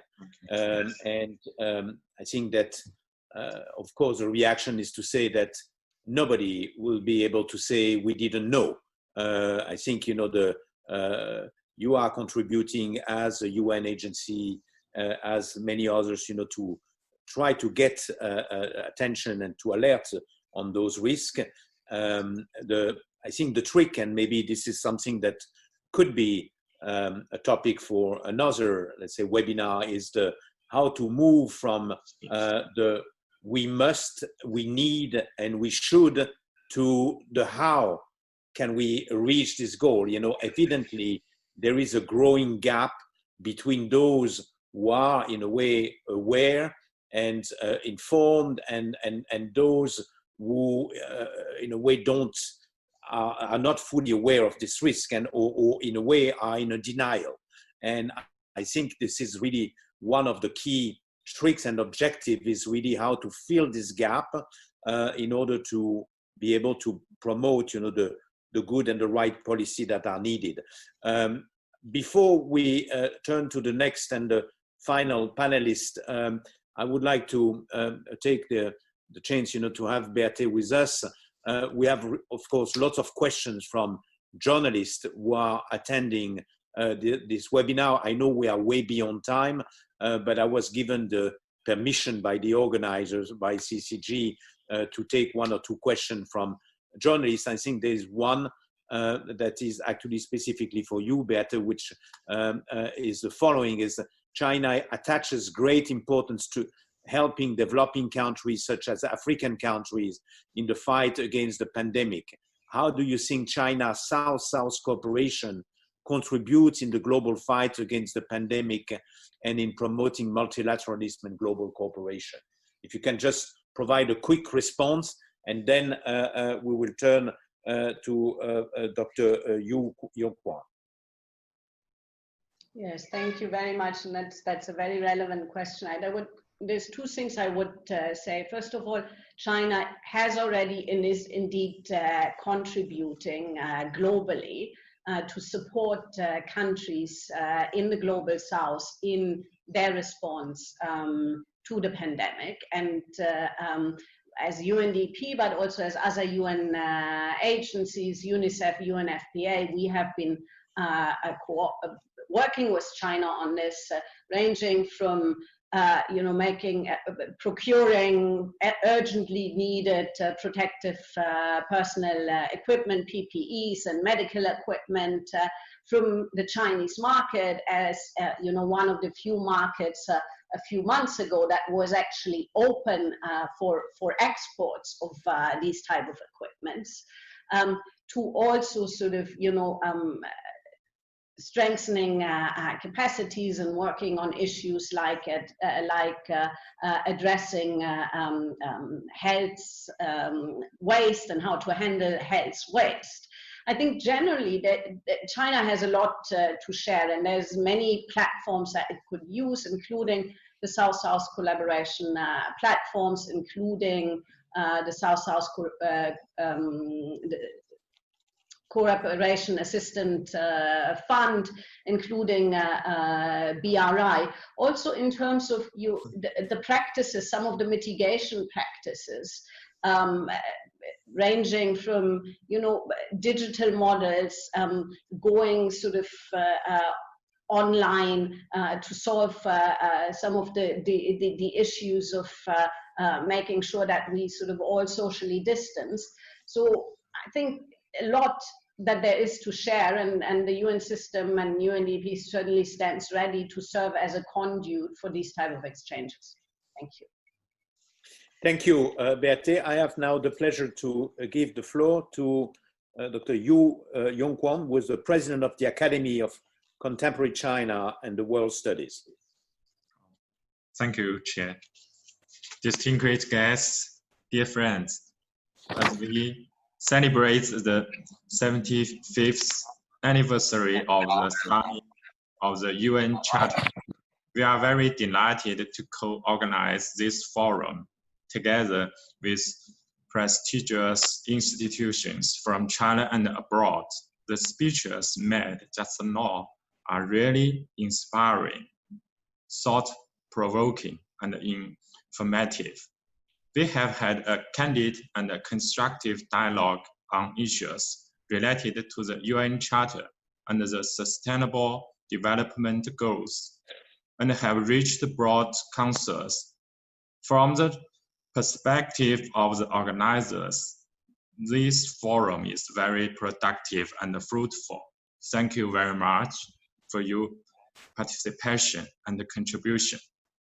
All of us have highly recognized the vast importance of the international order and the norms established by the UN Charter. They have been crucial in maintaining peace, stability, development, and prosperity in the world after World War II, and should be valued and carried forward. All of us realize that in a world full of risks and uncertainty, we live on the same planet. We must look forward uphold the vision of a community with a shared future for mankind. We work to realize the sustainable development goals. Only by doing this can the human society have a bright future. In the long journey of sustainable development of mankind, the UN Charter, the UN, and other international organizations play a very important role by providing guidance, leadership, and coordination. We are living in the same world and faced with a common health crisis. In the context of the pandemic, sustainable development would be impossible without human health. And the WHO, as a specialized agency of the UN, plays a key role in safeguarding human health. As WHO Director General Dr. Tendra said, health is not a luxury item. It is a foundation of social and economic development. Health is a human right for all people, not a privilege for those who can afford it. Therefore, the theme of our forum today, enhance multilateralism to collectively achieve the sustainable development goals, is very relevant. Building a global community of health for all is a vision and a major initiative for international cooperation put forward by President Xi Jinping. China has made much efforts to help other countries tackle the epidemic so that together we can build a global community of health for all. As of last month, China had provided anti-epidemic assistance to 150 countries and 4 international organizations, and provided $50 million in cash assistance to WHO. In addition, China has pledged to provide $2 billion in international assistance within 2 years to support the fight against the epidemic, as well as to help restart the economic and the social development of affected countries, especially developing countries. China will also work with the UN to set up a global humanitarian response depot and a hub in China. These messages have been very well received by the international community. In the global fight against the epidemic, the voice of cooperation has not been drowned out by the noise, and the people across the globe are still more ready to join hands than let go. The UN and the WHO have played an important role in leading and coordinating the effort to fight the epidemic. And the countries as a whole have been able to look out for each other. In the progress of international cooperation, we have got a better sense of a global community for health for all. And the cooperation between different countries has offered much positive energy for building such a global community. Since the outbreak of the epidemic, our academy has worked with international partners in organizing more than 10 bilateral and multilateral think tank forums and publishing some special reports, such as China fight against COVID-19 and the future of a global public health governance. We also launched a multilingual ebook about the fight against COVID-19. In the face of major issues such as upholding multilateralism, building a global community of health for all, and achieving sustainable development goals, we lead an unhold openness and inclusiveness, advance cooperation for mutual benefit. We lead to support UN Secretary General Ultimately, Guterres' new round of efforts to reform the UN system will lead to seize shared opportunity for common development about by major initiatives such as the Belt and Road Initiative.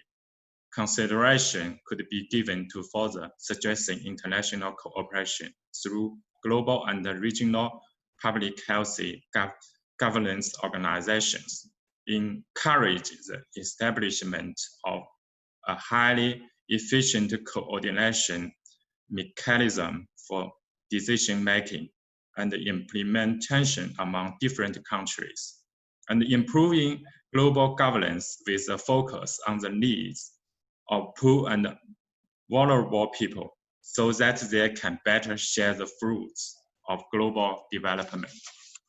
We look forward to working with you all for joint research programs and events so as to make due contribution to the building of a global community of health for all and to the realization of the sustainable development goals. Thank you. Thank you, Dr. Yu, for this overview and also stressing, the important role that China has been doing in supporting, many countries and organizations, and particularly UN organization, in this context of the crisis, but also for stressing this importance of this shared future, or community for shared future. And indeed, this is something that in a way has already been mentioned by a few speakers. For the first time ever, in a way, in the history of humanity, all humankind has been confronted to the same threats. This is something that has never happened before. And in a way, as we said before, we should not waste a crisis, and we should, take this opportunity or this time of a common threat from all parts of humanity, eventually to start developing this sense of a common belonging, a sense of shared responsibility. And I think this is something that eventually could be discussed further on, but again, we are way beyond time. I would like, if you allow me, to ask our representative from UN agencies that are still with us to respond to one other question from the journalist. I know it is quite tricky, but if you could respond very, very briefly. The question is how to evaluate the role and the effectiveness of multilateralism and also the UN system in the global fight against the COVID-19 epidemic, and what challenges and enlightenment does the COVID bring to multilateralism and to the UN system. I know that we could call another 3 or 4 hours a session for that, but if you could give us, from a UN perspective, you who are on the front line, how you see the role and the effectiveness of the multilateral system and the UN in responding to the crisis. So maybe I could ask first Claire Courtel-Mulder, and then Beate Trenkmann, because I think that unfortunately Douglas Noble had to leave us. So maybe Claire, if you want to give your views on that question. Yeah, it is indeed a difficult question, but a very important one. I think it's a bit early to evaluate, what has been the results of the UN action, because we're still in the middle of this crisis. I mean, I'm thinking, for example, in Latin America at this very moment is on the lockdown. They're really at the beginning of the crisis, what we went through in Asia a few months ago. So the crisis is not over, it's a bit early, but I would say from an ILO perspective at least, I think the test really would be, how do we recover from this crisis? Do we really recover, stronger, building more resilience, in a more inclusive way, in a more sustainable way? If the countries if there is progress in the recovery on those points, I think that would be my very personal way of assessing the work of the UN. But again, I mean, it's my personal view, it's the ILO's view, and I'm sure the WHO, for example, would have a different view. Thank you. Thank you, Beate. Yes, so I would say, I mean, obviously it's a global problem. It needs a global response, and I think the UN is the only truly fully inclusive multilateral platform that the world has. And I think in the UN we have heeded the call, because we have in the UN actually mobilized the machinery to address different streams of the response. So you have WHO leading on the health response and health governance. You have humanitarian, on the humanitarian side, with OCHA leading the humanitarian appeal on COVID-19 for the emergency response. And there is a $2 billion appeal that has been put out.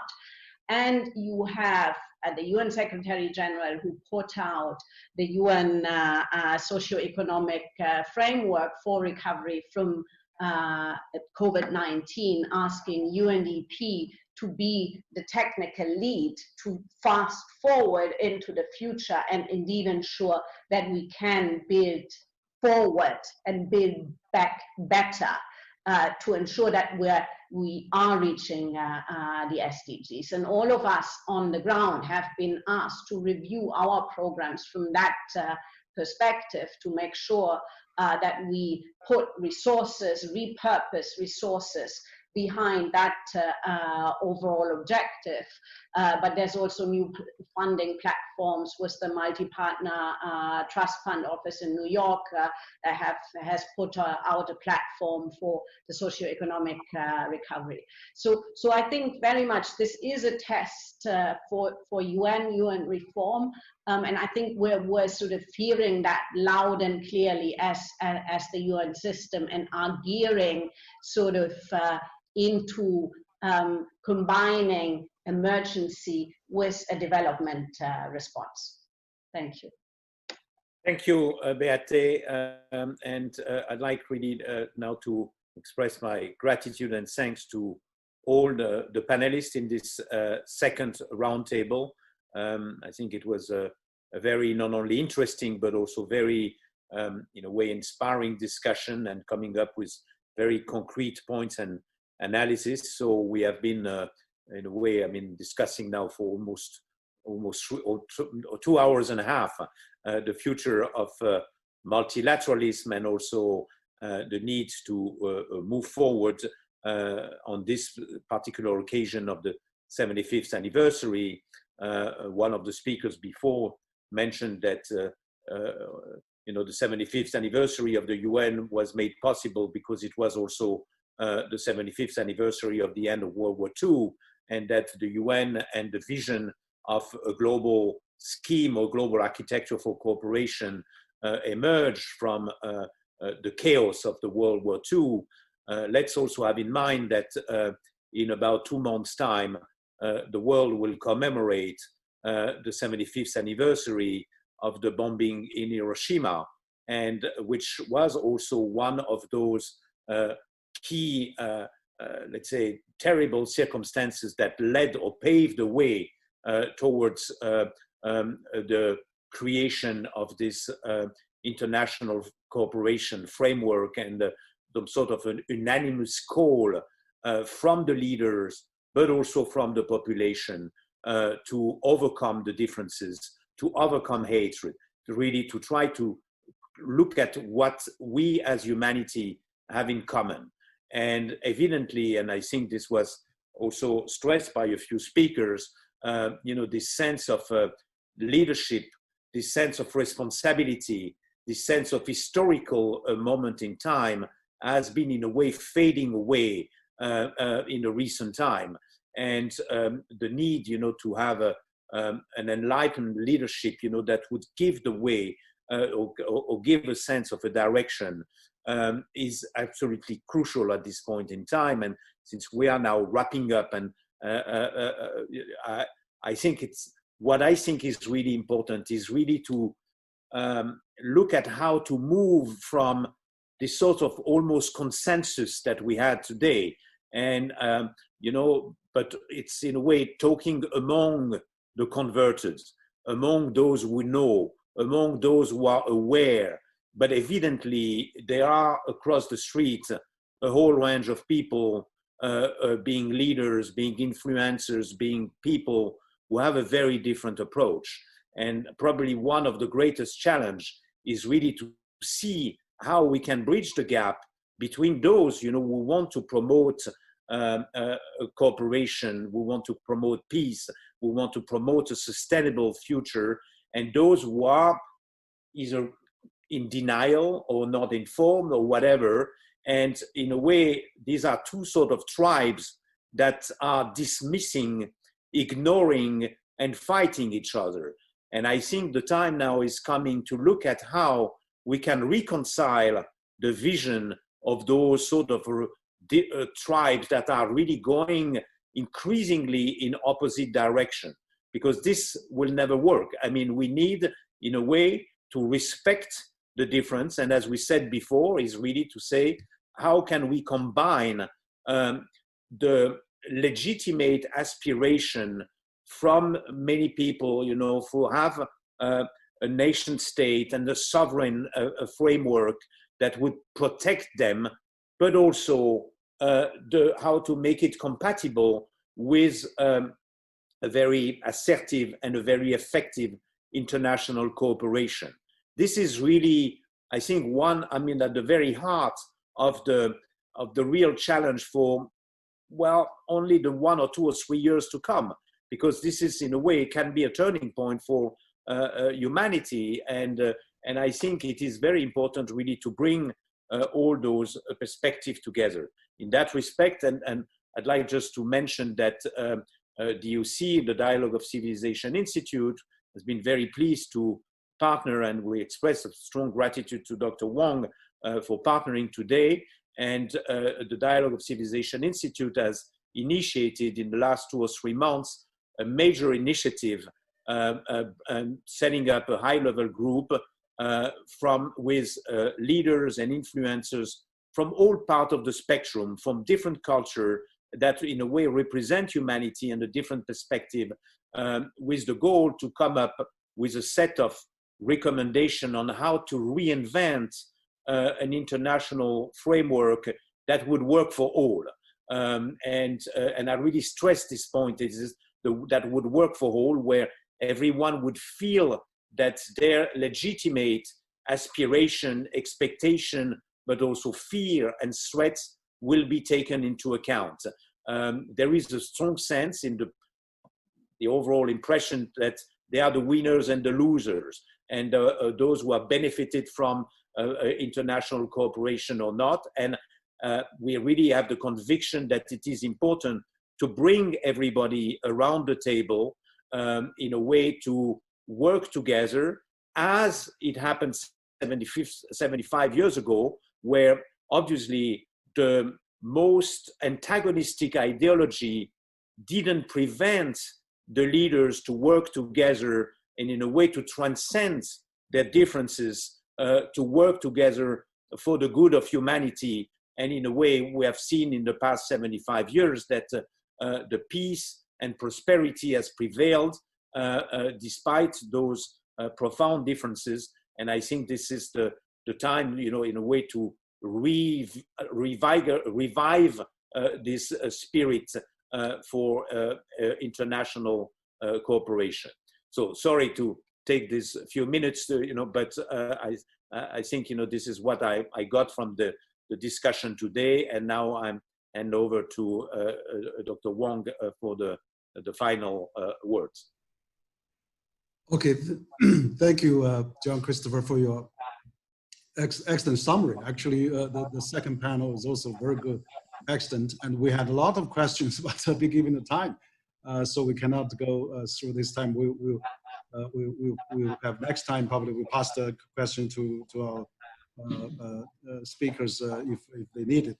And what I would like to say is that we actually had a very fascinating discussion this afternoon and also this morning, and it's really probably it's the first time that definitely the first time in China, but also first time internationally that we gathered so many people that before the signing of the UN Charter 75 years anniversary, we actually had 20 speakers and distinguished panelists, and we have actually also assembled, actually invited so many international stakeholders to participate. Like we had a World Bank, we had the IMF, we have WTO, we have OECD, we have Paris Peace Forum, we have UNDP, we have ILO, we have UN in Geneva, and we have UN China, UNICEF, UNIDO, and ILO, and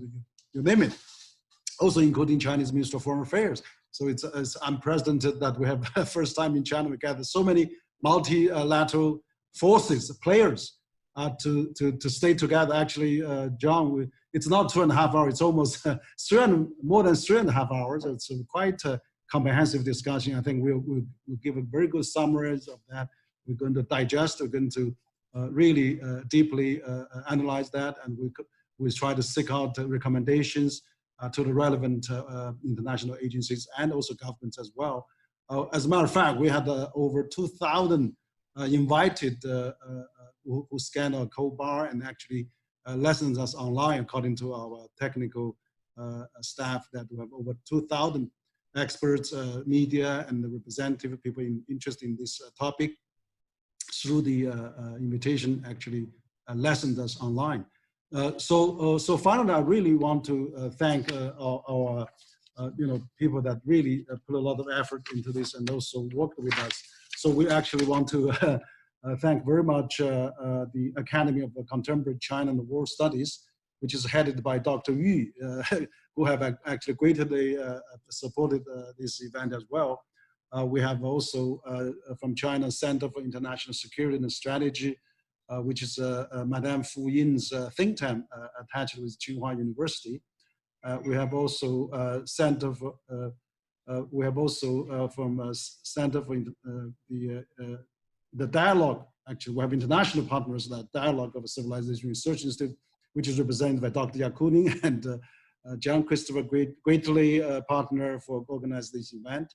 And we also have a Valda discussion group. We have a British East Asian Council. So we have it's a great collaboration among us to really put this together. I think we have a lot of things to digest, and we want to thank all those great participants. Also, particularly like we had invited the keynote of former French Prime Minister, Mr. Raffrin. Also, we have Ambassador Sarr, who is the Undersecretary General of the UN. So we had so many distinguished keynote.